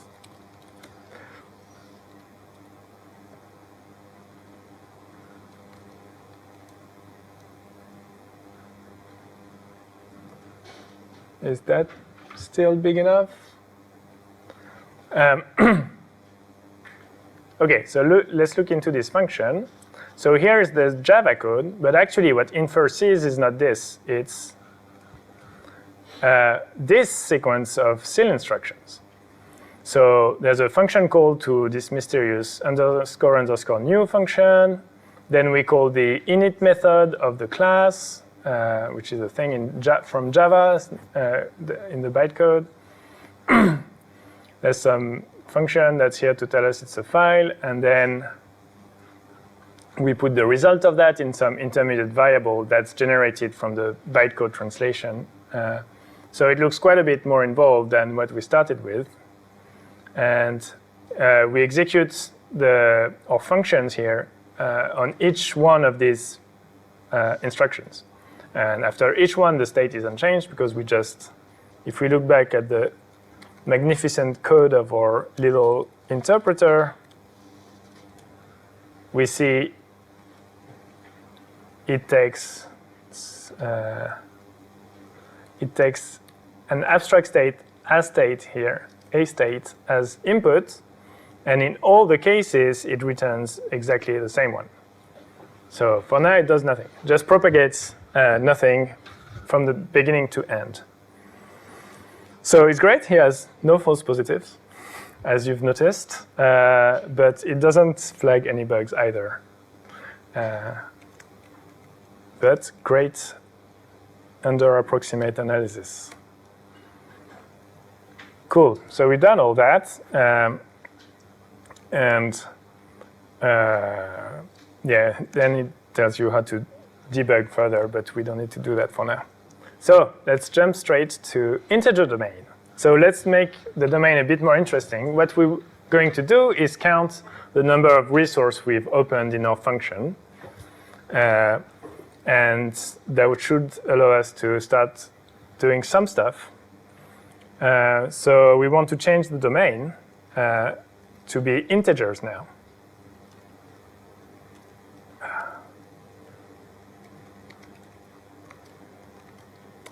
And so, OK, we do type T is int, and it's the sort of number of open resources. So now we want to print it, which is we'll just print the number. And the initial state should be, how many resources do we start with? 0. Amazing.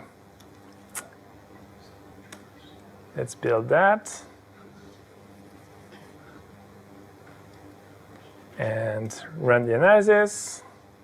And now it's still the same, but our state is 0 instead of being unit. Progress. Cool. So now we want to increment and decrement as needed. And so for this, we'll make use of this acquire resource and release resource. So the only way to allocate or release resource is the function call. So let's look briefly at what we're working with here. So we have to do something on each instruction. The instructions are function calls or method calls. It's the same to infer. There's just call. This could even be calling a function pointer or something, but Java doesn't have those, so that's easier for us. Loads, which does a pointer dereference of the right-hand side and just stores it in the left-hand side. Store, which does the opposite. It does star, left-hand side gets right-hand side.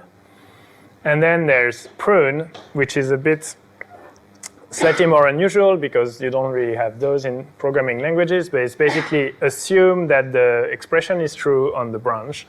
And we use that to encode all sorts of conditionals and while loops so that we don't have to care about these high-level constructs. We can just use the CFG structure and the prune instructions. And here at the bottom, there's a last case of pattern matching because the call above is the special case where you're calling something with a known name, which is the only case in Java, so we're fine. OK, so we want to play with the call instruction, and we want to say, if it allocates a resource, then do something. If it receives a resource, do something else, etc. So let's just write that. If, acquires, resource equally proc name. And then what we'll do is we don't want to expose what the type of the domain is because we're going to keep changing it. So we just say acquire resource as state. OK. And then we'll do the same with release.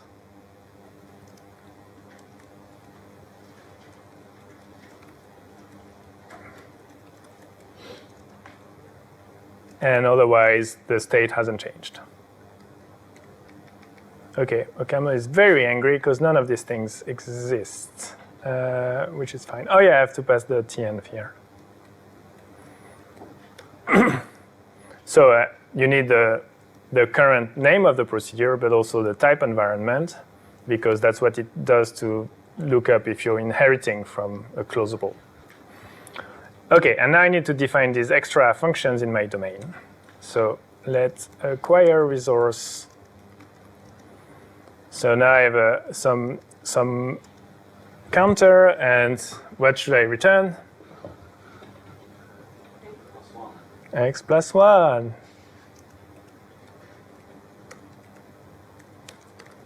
And release resource, I'm sure you can guess it's x minus 1. Yes is on there, because you define them as acquires resource and releases resource. No, it's if acquires resource, but then it's acquire. But thank you, because I'll be making typos throughout. And then, so now I have two functions. I hope I don't have to mess with this too often. Okay, does this build? Yes. Okay, so now it should start doing some stuff. When we run again, so here we are expecting it when it calls, I guess, this guy, to increase it. Yay! So it went from 0 to 1 here, and then doesn't change. And then we're still not reporting any issues, so we need to fix that.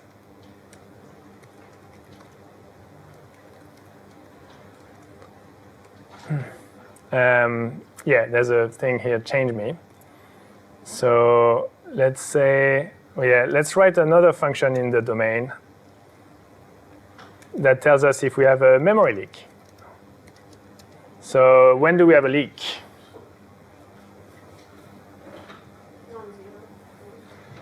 Non-zero. Okay. Would that cause issues down the line? We'll see.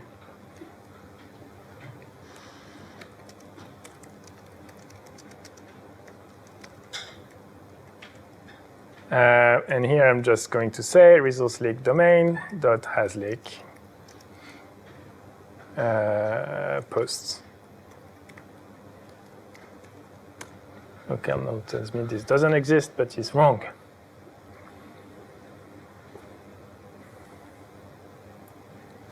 Okay, will it do something now? Wow. Okay, we found 3. So now we leaked 1 resource here, 2 resources here, and 1 resource here. Okay, I guess that takes care of that file. Do you think there are programs for which this would give the wrong results? And can you come up with one? There definitely are, but I can't think of one. Maybe there aren't. Use a using statement? Is that not automatically? Yes, but that will get compiled into bytecode that will have the new and the close. So that should be fine. While loops?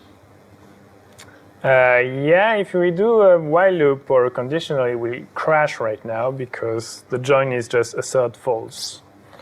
But okay, so we're just counting resources. So what happens if I do this? Or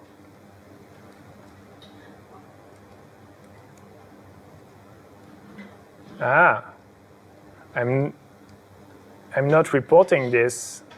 I would like to report an issue here because I forgot to close stream 2, but the analysis obviously doesn't know that. It's just counting the number of statements. And is there a way to make the analysis, to trick the analysis into reporting a bug that's not a bug?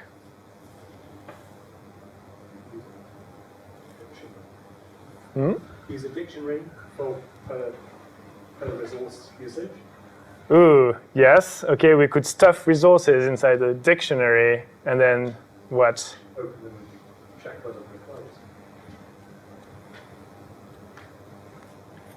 Oh, yes. Okay, yeah, but that's...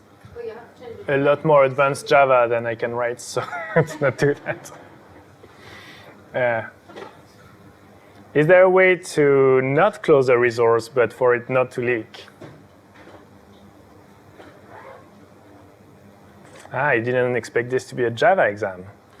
So I could be returning stream 2 here if I knew how to write the right type here. File input stream.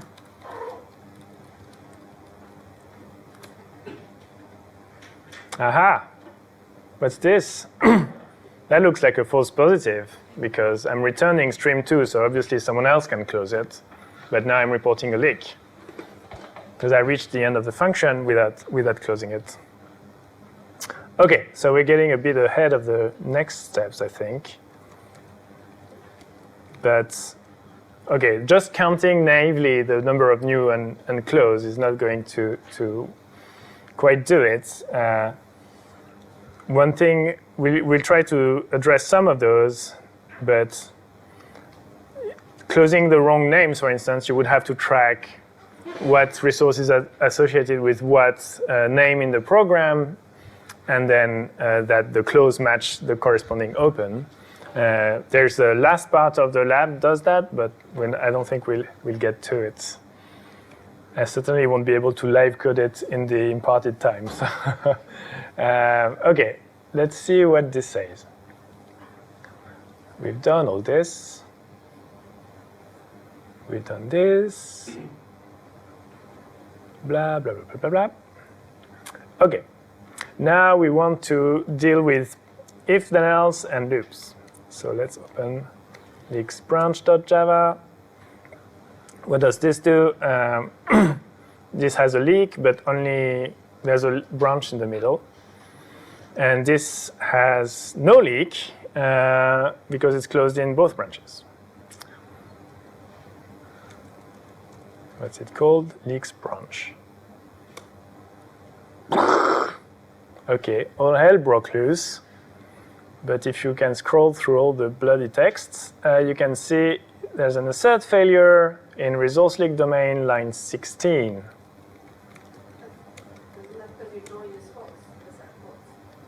That's the, yes, line 16 is here, and it's assert false, which in OCaml means crash if you ever get there. So it crashed. So like I mentioned before, when we have an if condition here, at the end of the if condition, here we'll be calling join on the result of the then branch and the else branch. Here the else branch is implicit and is nothing, but it's still there.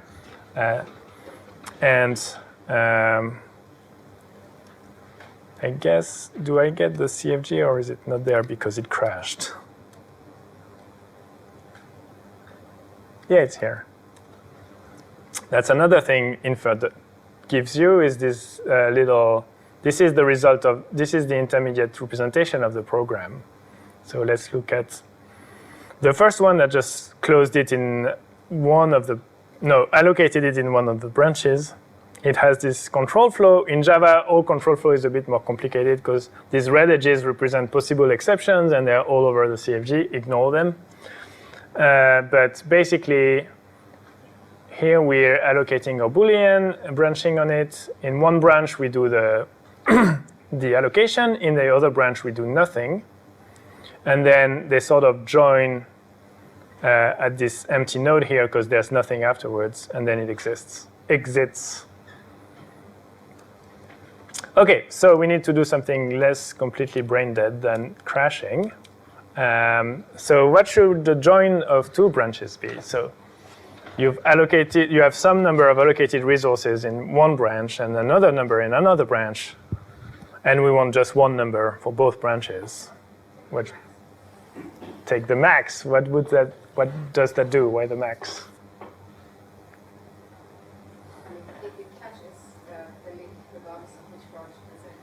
Yes, it will catch more leaks, which sounds good for what we want to do.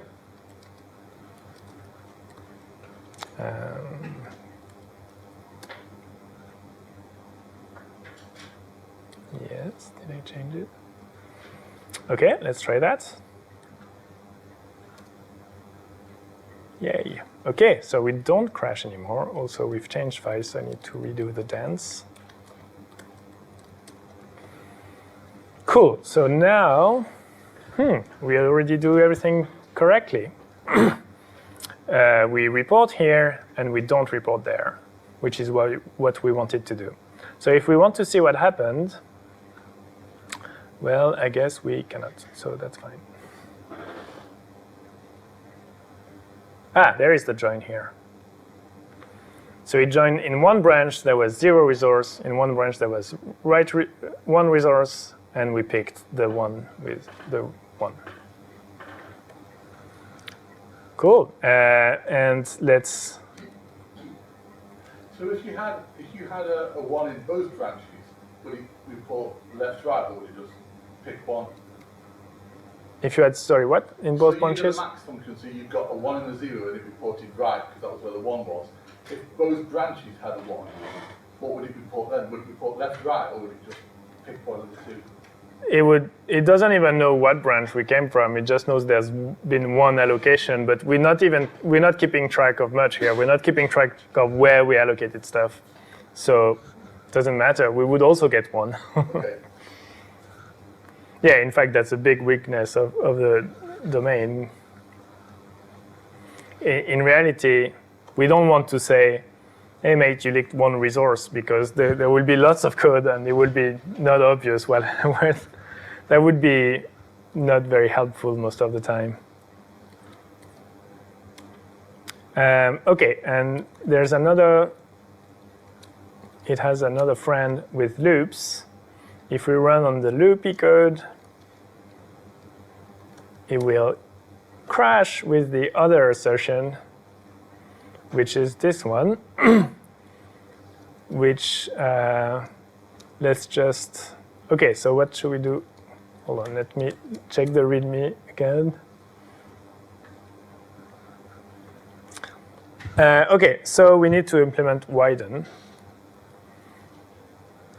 So now we have a previous state and a next state, and we can just also call the max of A and B, because it's a bit like branching. Either you went into the loop or not, but you can join both.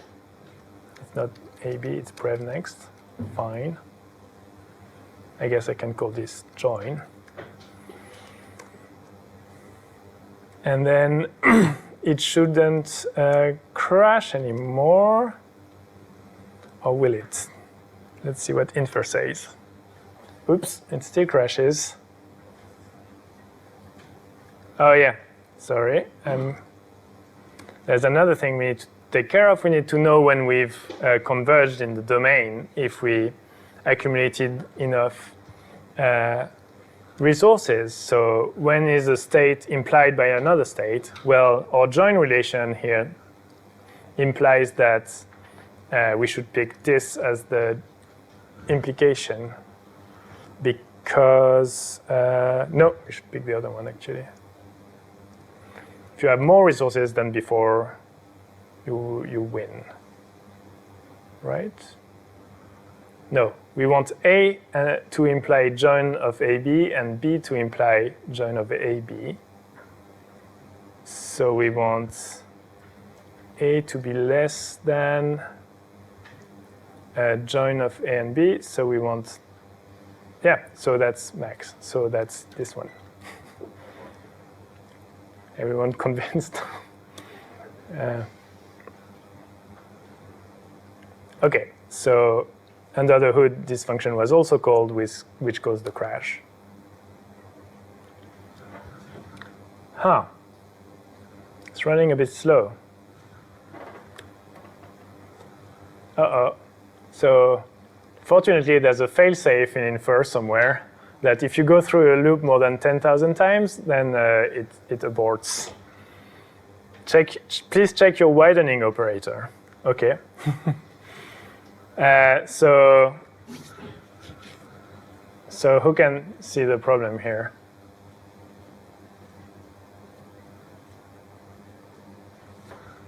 Let's look at the code we were analyzing. So this was allocating new resources. No, not this one. I guess this one is fine. let's see which one was not fine. Let's comment out this one and see if we can analyze the first loop. The first loop allocates and closes in a loop. No, that doesn't look very good either. Okay.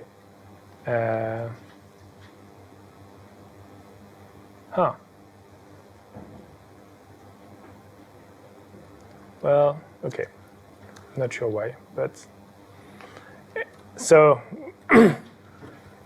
so the problem here is anytime we go around the loop, we could have more resources, and then we'll just keep going forever. So we need to stop at some point. And the classic way to do this is to just stop counting at some point and give up. So let's make the domain more complex now. And let's just call that the model count. Is that the module? No, I need initial as well. And then,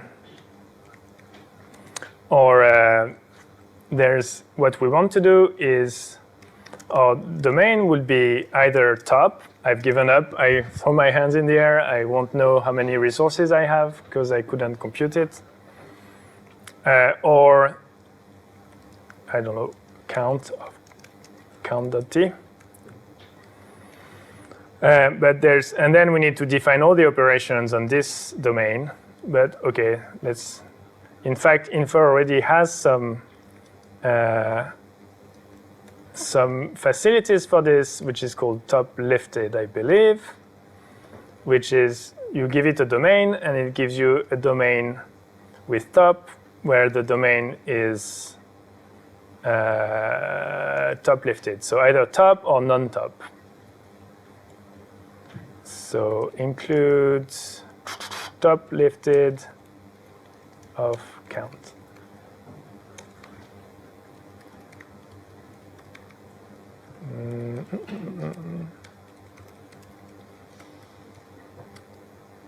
Okay, and now I need to define a acquire resource on this top lifted thing instead.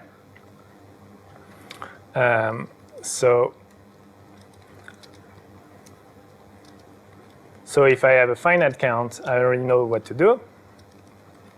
But no, sorry, it's non-top now. But if I have top, what should I return? Yes, just top. Oh yeah, I think I need to open abstract domain.types. Yes. And release resource. If it's top, it's top. If it's non-top, we release. So we keep track of the resource as before, but now when things are unknown, we just give up.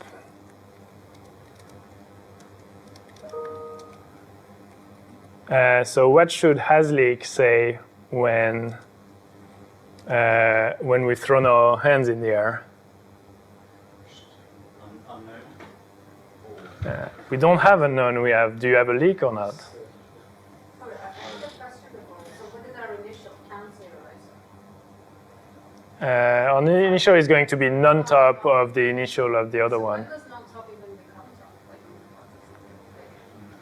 Excellent question. I think I haven't actually taken care of this.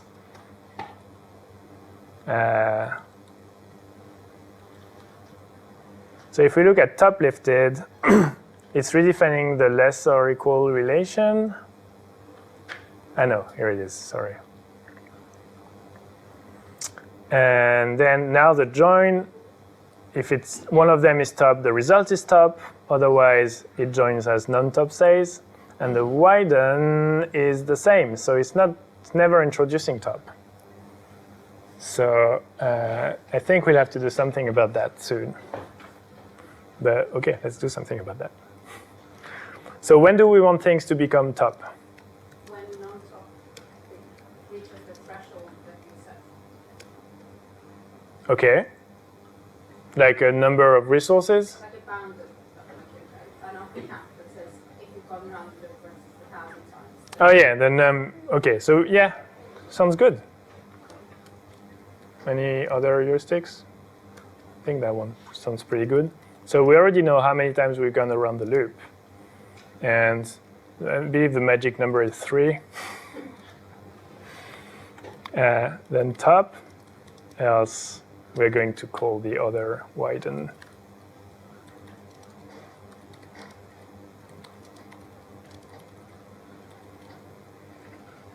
Okay. So, top, do we have a leak? Nat. I suppose in this scenario, if no false positivity, you should just say no, I haven't found one. Excellent. I think that is the practical choice here. So in theory, we don't know if there's a leak or not. So if we're being very prudent, we could say, well, you might have a leak, but that's not going to be very helpful, is it? So the analyzer got confused, so it's more practical to say, I'm not going to report anything to the developer. Probably I would get it wrong very often.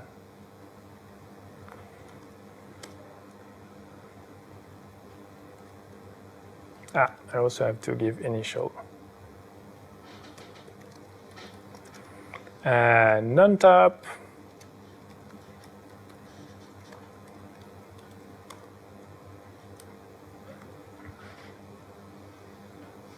That's not happy. Widen is not okay. Of course. I can't do this because prev and next here, they're not count there. They can be top or non-top themselves. So what I'm going to do, in fact, there's already a widen operation that does take care of tops and non-tops. It's the one that top lifted defines. So I just call that if we're under the threshold, otherwise return top.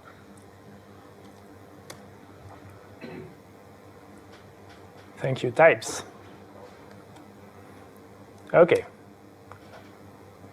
We finished crashing. Very good. So now we don't report anything on leak loops, which, I mean, they don't have leaks anyway, so that's fine. Otherwise, if we had made the other choice, we would have reported on both of them. So if you add a branch in one of the loops, something along the lines of if I greater than equals 5 or 4, then introduce a leak. How would that react, given that we have this constant of 3 in there somewhere in the iterations? Let's try that.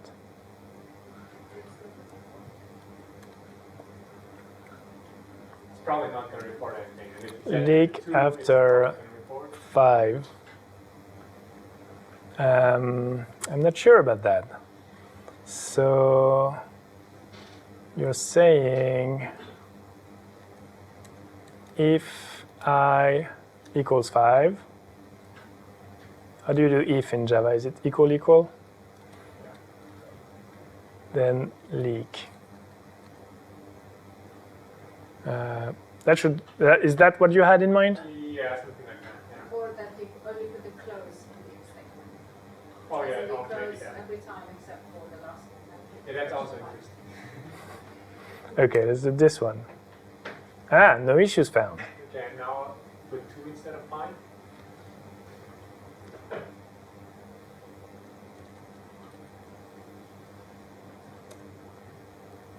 No issues found.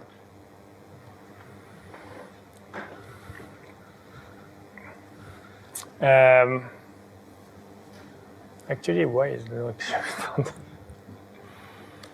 So I would think it would report in both cases. So let's check it out.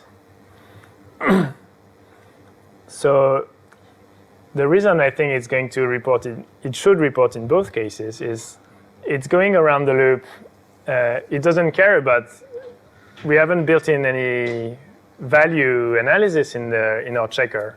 When it goes around the loop, it doesn't know I equals 0 and then I equals 1 and then I equals 2. It just sees the new input stream and then it so it should count 1 after that if condition, then go around the loop. And there's also 1. So yeah, it should think it's allocating, possibly allocating at every loop, but that's not what it thinks. Because it's still in the while loop, does that mean it thinks maybe later on it will be closed when I gets higher above 3? Yeah, but at some point we exit the loop, and then we reach the end of the function. There's lots of places where we reach it 1, 2, 3, and top. I know what happened. Okay. So, in fact, that because the analysis is so dumb with respect to values, it thinks we're possibly allocating at each loop. So each loop, it adds 1 to the count because we take the max every time. So it doesn't converge either. It always goes to top.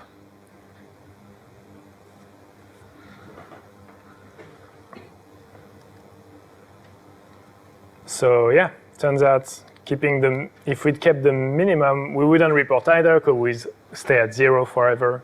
So here, there's not really a good way to just count things and report that leak, I suppose. Yeah. Okay.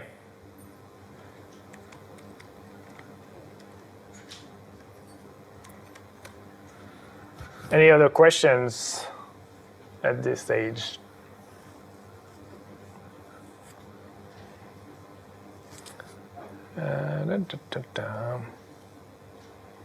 So what else are we doing? Yeah, now we're doing interprocedural analysis. Finally, we're going to use summaries. If we can make it in time.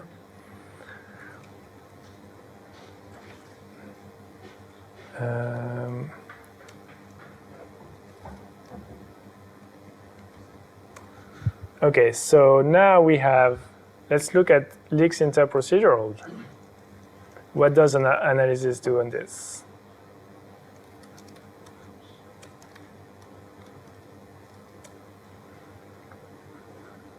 So this one just returns a resource, and we're still reporting a leak here, so we might want to fix that now.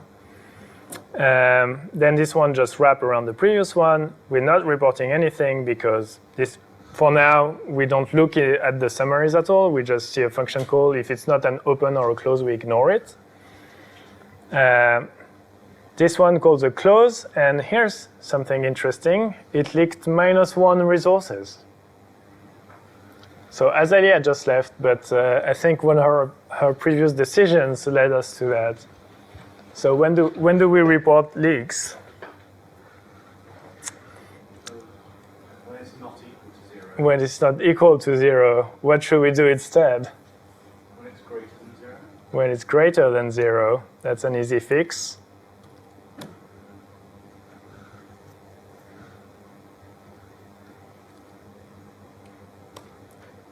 Bam, we squashed a false positive already. But we're not flagging this one, which is just a fancy way to call new through 2 other functions and then leaks it. Okay, so we have some work to do. We should start by making sure we track when we're returning a resource. And we're going to have to store that in the summary so that when we go all the way here, we notice that this actually returns a resource. So we can't just keep track of the resource count. We have to keep track if it's returning a resource. So that's easy. That's just a Boolean. So now let's just do. So we can make the domain be track both the number of allocations and whether we return a resource or not. And Infer makes, that's one of those things where Infer makes it really easy for us. like so. So what is this? This is count with top.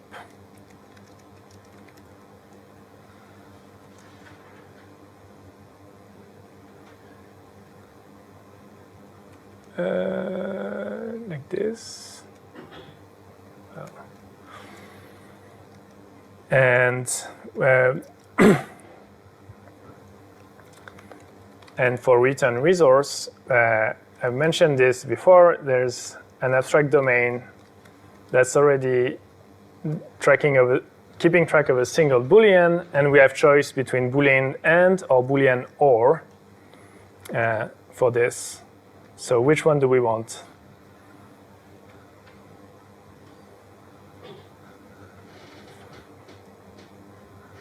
So if we had Boolean and, it will say yes when we return a resource in all the branches. At Boolean or, it would say yes when we return a resource in just one of the branches.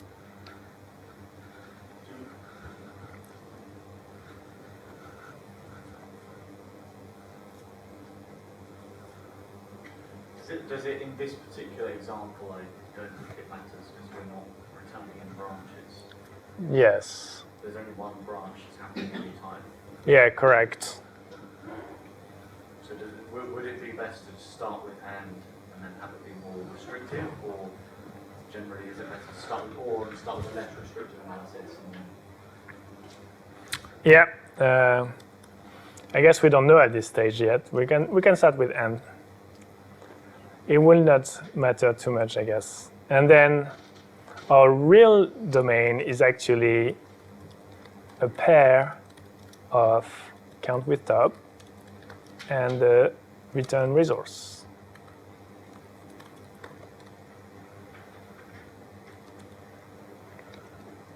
Oh yeah, I guess I wanted. Okay, so now it's a bit more complicated.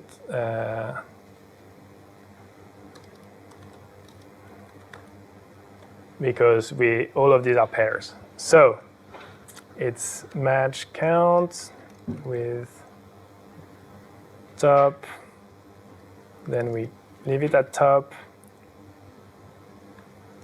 But if it's non-top, we increment the counter, but we leave return resource alone.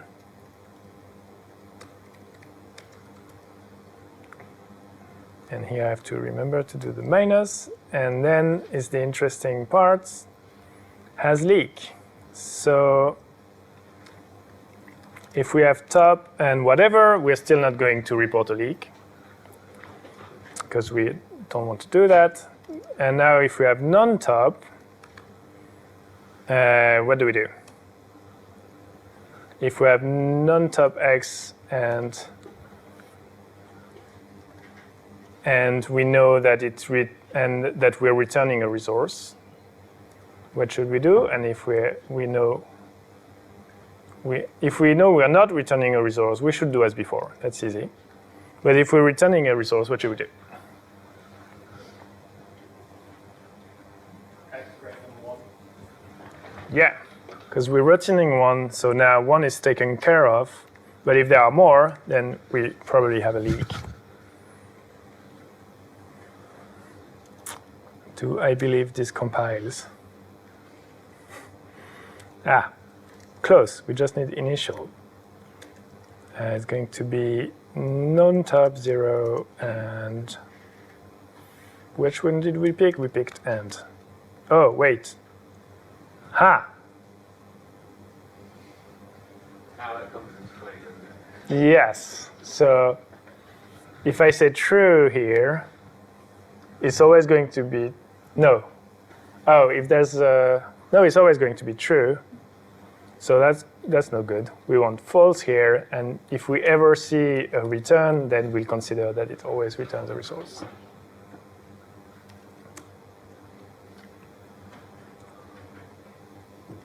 Fine. Yeah, I should have used this guy instead.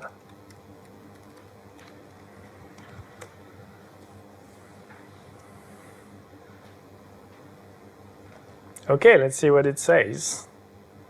So obviously nothing has changed except, oh, wait, that doesn't, yeah, okay, that's the next problem we have to fix. So we're returning a resource, but we haven't detected it because we didn't add any logic to that for that. So return resource is going to take an abstract state and return one where we record that we did in fact return a resource. And now we need to call this from our main function.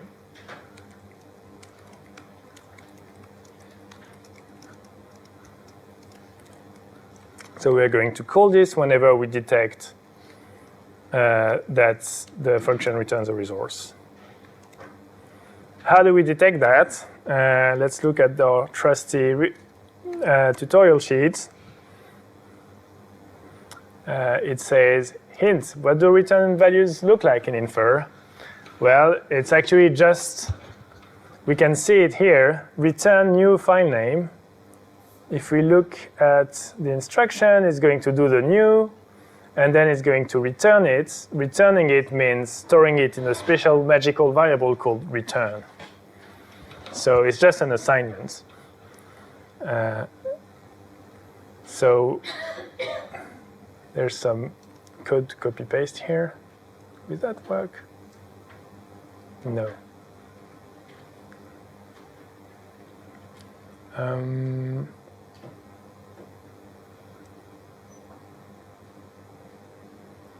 Okay, yeah, I didn't update that part of the tutorial, so I have to figure out. Okay, so we are storing, this is a store into a variable called return of some value.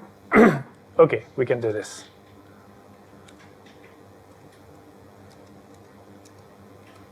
We're going to copy this because we're going to make this one a bit more specialized. We don't care what the right-hand side is, but we care what the type is. We want it to be this thing, I guess. We're only going to count assignments that are, we're going to detect that they're resources, but just by their types. And here, this is an exp, which is, I believe, lvar. Lvar is a program variable. And so when we detect that,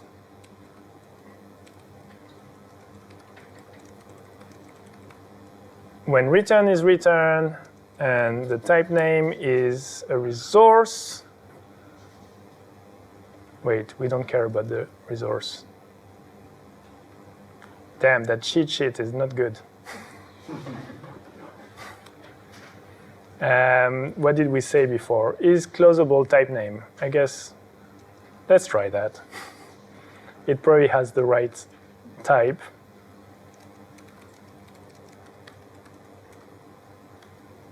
Okay, looks good enough. Return resource.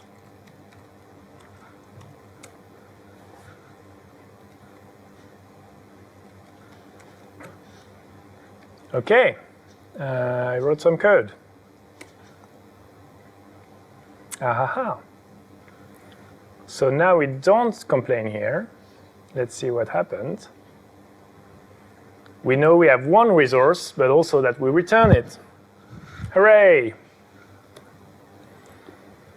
But now we don't report anything anywhere. We want to report in this one here that actually receives a resource from this function, but then forgets to close it. And so now what we have to do is go read the summaries of functions that we're calling to incorporate their summary into our state. Sorry. So how do we do that? Well, it's actually reasonably easy. I'm going to copy this piece of code.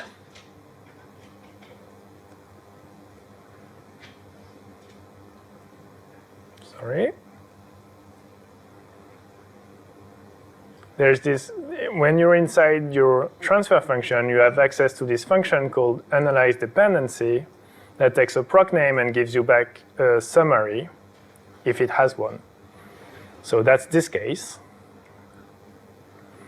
And if there was no summary, it means we didn't have the code or we failed to analyze it for some reason. So in this case, I'm not going to worry. I'm just going to return the state unchanged. But in that case, I need to actually apply it, which I guess I have to write something in my domain for. Apply summary. And now I have to write this. Okay, so what are we going to do with this?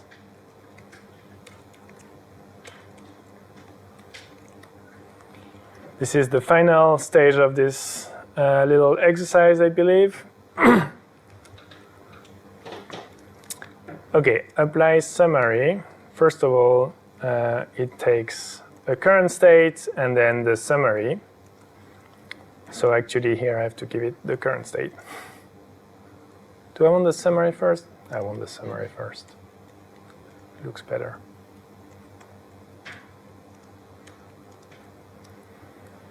Okay, so obviously if we're going to do something different depending on what these look like, if any of them has top,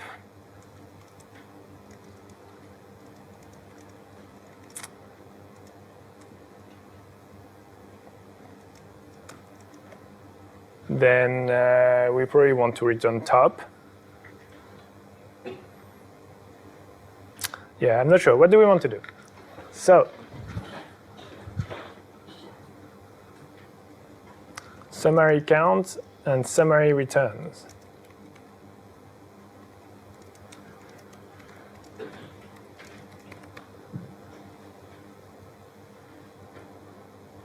And now,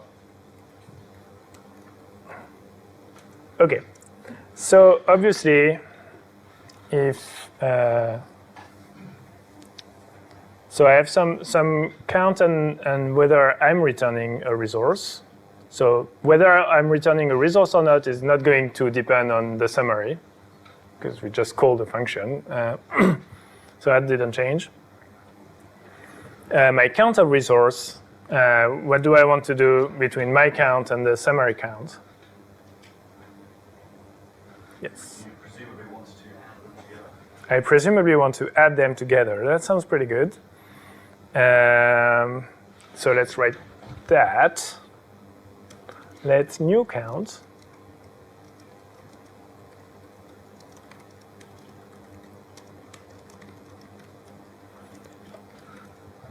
So if either of them is top, I would return top. I would too.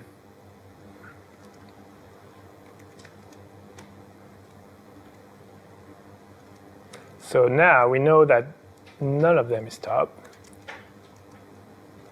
And we can just return non-top C1 plus C2.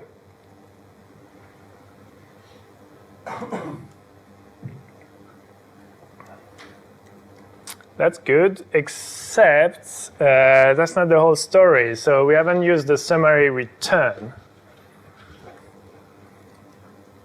So new counts, we have to incorporate summary return somehow.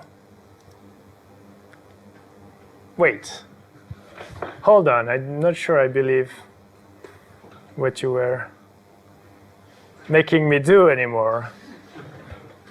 I don't care about the resources in the summary, I only care if it returns a resource.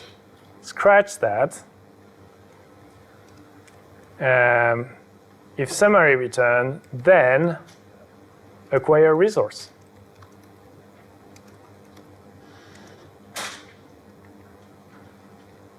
Else, not.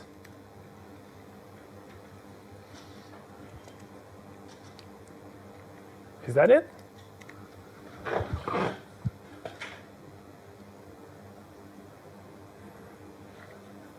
I guess we could do fancier stuff. Like I'm passing functions, I'm passing resources to a function and it closes them. We won't catch that yet. But yeah, it would be difficult to do with just our naive counter. Let's try that. Oop. Oh yeah, I forgot to write that fellow here.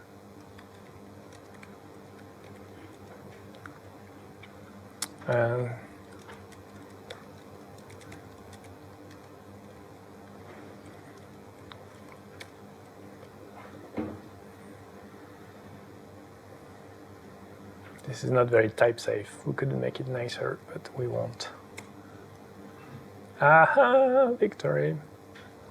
All right, so now we leak the resource here. Cool. Any questions? So I stepped down, so I'm not sure about what I'm saying. But so when you're checking whether or not you return it, you didn't care about how many you've allocated so far. So you're saying as long as I'm returning, you don't report anything. This could mean that you open 5 things where you return 1 of them and you still don't report anything.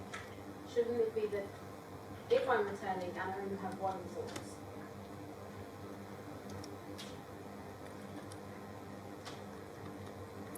Like this. Yes. That is still a Oops. Ah, we do report. We leaked okay. 5 true. I guess we should fix the printing here, but I think it only doesn't report if It's 1 and true. the leak is in the place where you received the. so has leak is if we do return, then we insist the number of resources must be greater than 1 instead of 0. Yeah, that's a good idea. And we had to change the different from 0 to greater than 0.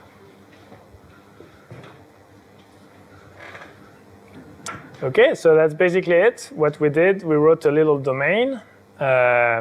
We used some of the facilities that Infer provides, although really in practice, you don't really use use the pair sometimes, but often it's nice to name the various elements of your domain, so you need to define a record, and then you're on your own.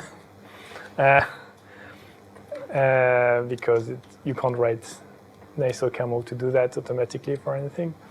And then we wrote a little checker here that already does some pretty non-trivial stuff in about 100 lines. So yeah, you can imagine making more complex things. So the checkers that you implement for your or inference and like that are usually on by default, like the null reference. Yes. That showed in the previous talk. Like how many lines of code are these usually? Like are these like big complex? Yeah, they're pretty big. Like Pulse is 25,000 lines of code. It's substantial. So what does Pulse do? Is that the Is the under-approximate memory analysis. Like the Java front end is just a few thousand lines.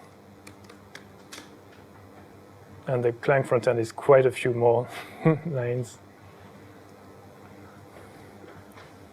In this, and I think they might be more OCaml questions than questions. Yes. One of them will be, but in some of these modules, you've done module blah blah blah equals struct. Yes. And then within that you've then got, for example, the transfer functions. You then have another kind of 2 module, module CFG equals CFG. Mm-hmm. Could you maybe give us a quick bit of intuition of kind of what's actually going on there? Yeah. Defining a module, obviously, which is self-contained, but kind of Yes. why do we need the struct and stuff like that? Oh, yeah, that's just OCaml. That's just the beginning. The module is everything between struct and end. And so it has this function, exec_anst. It has a type. And it has also these 2 modules, submodules it defines. And the reason it defines these submodules is when we call the magic functor here, make RPO, this guy expects its argument here to contain a submodule called CFG and a submodule called domain. So that's why we redefine, it's just to, to redefine them. It's just so that we pass just one argument to the functor afterwards. We could have done it differently. And then my other question is that in this, a little bit further down on this right-hand side, we do this match. Yes. Here. Oh, I forgot to reformat this. Yeah, it has 5 or 4 variants, 5 variants. Right, yes. I assume those are the Infer intermediate language. Yeah, it's this enst type, which is somewhat documented here. So load or store or prune or function call and metadata, whatever that is. And that is that really the entire like intermediate language? It's the entire language. Okay. So this is really a real thing now that runs on real Java code. It won't crash because of things it doesn't know. Yeah. I was just wondering because that seems quite small. And you mentioned earlier that prune in particular is quite a non. Sorry, not quite. You mentioned that prune was like not. I mean, it's sort of standard in program logic contexts. Right, but it's not like that. That doesn't surface in your actual language that you're like analyzing, does it? Yeah, so it's when you have if conditions, and if condition, then foo else bar. In the CFG, it will non-deterministically branch, and then the first one will say prune, condition is true. The second one will say prune, condition is false. Okay, so that's your like symbolic kind of. So, yeah. And it's nice because this way you represent the same way if conditions, while loops, and also other kinds of loops. You can represent all the conditional control flow that way in just one single way, where you don't even have to care about control flow because you have this fake prune instruction. But here, our analysis doesn't care at all about values or things being true or false, so it just ignores it.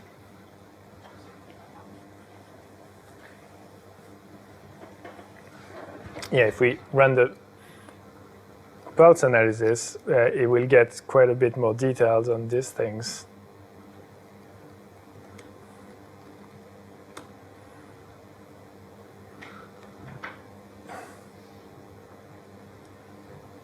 First of all, it reports at each space, and it tells you the types and some line numbers.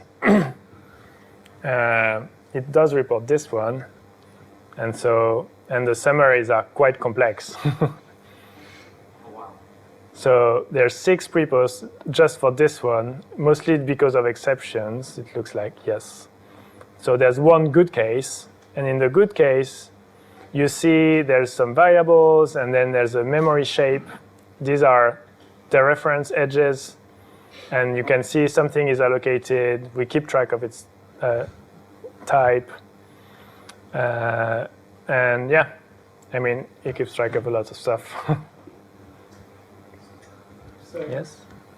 in Facebook in production, you run many of these sort of analyses. Yes. And they're run sequentially, or do they all rearrange?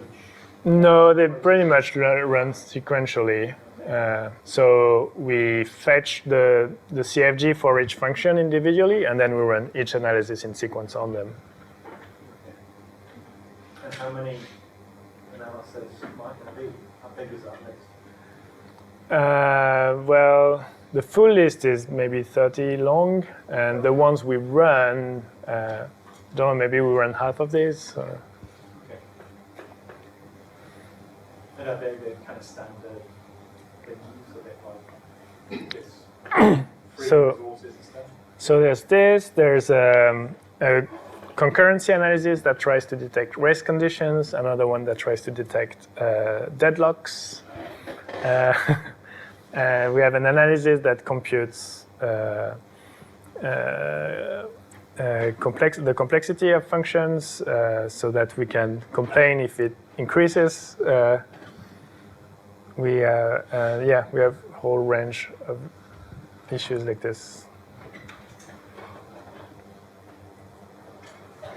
Yes?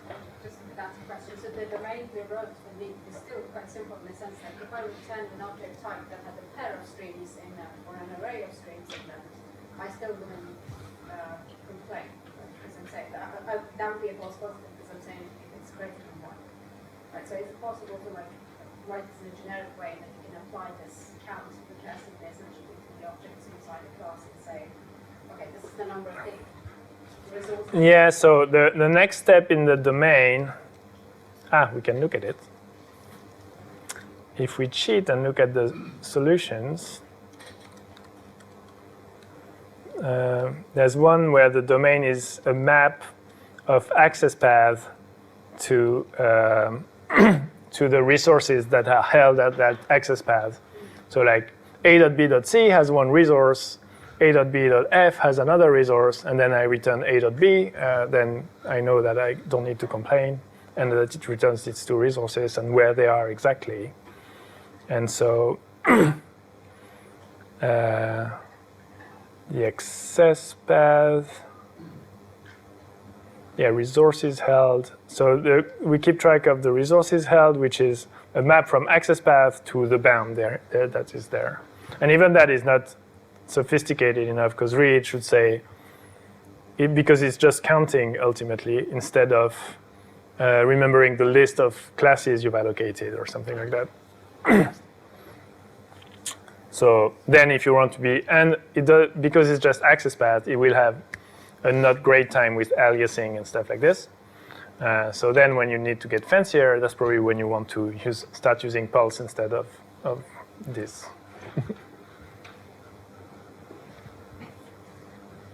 Do you know and are allowed to like reveal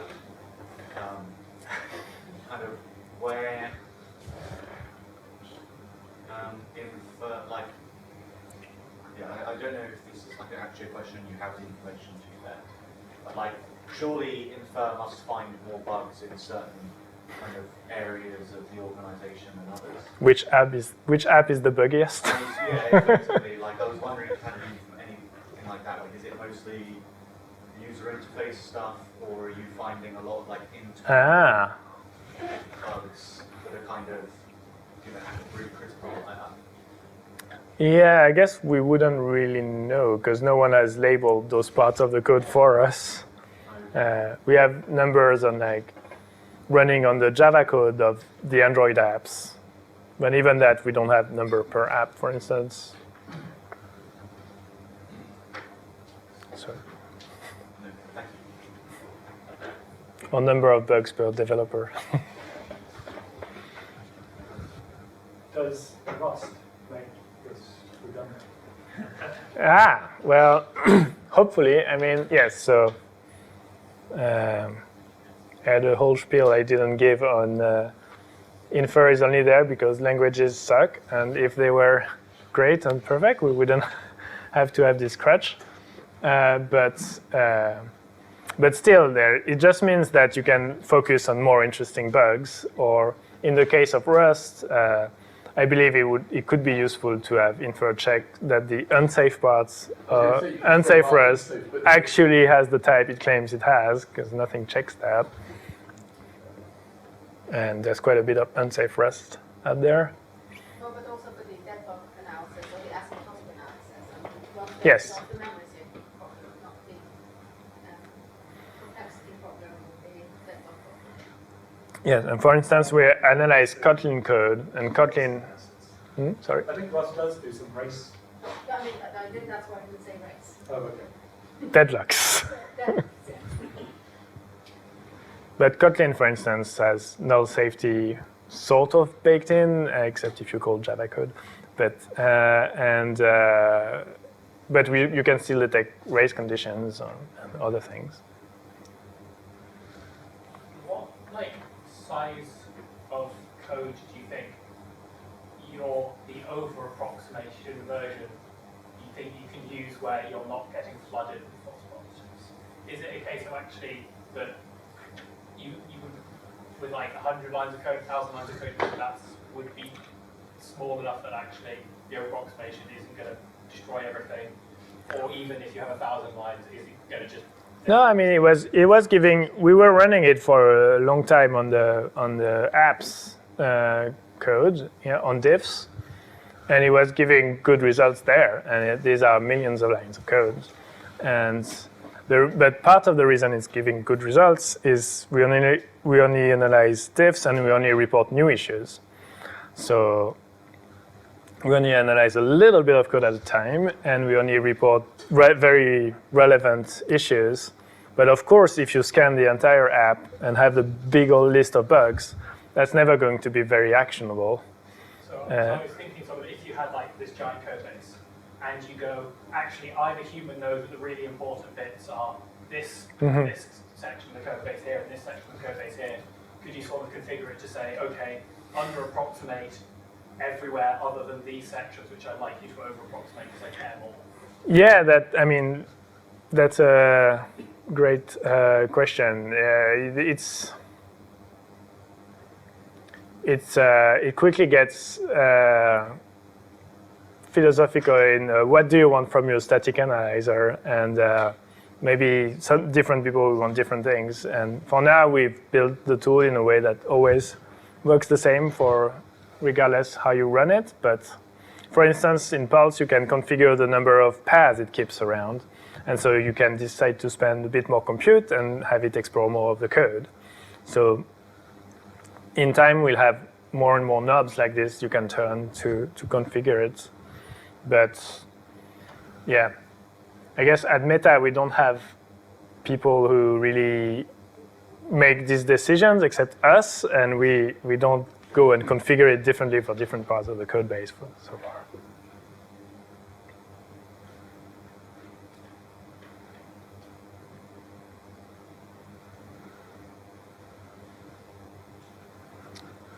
All right, no more questions? We are right on time. Thank you very much.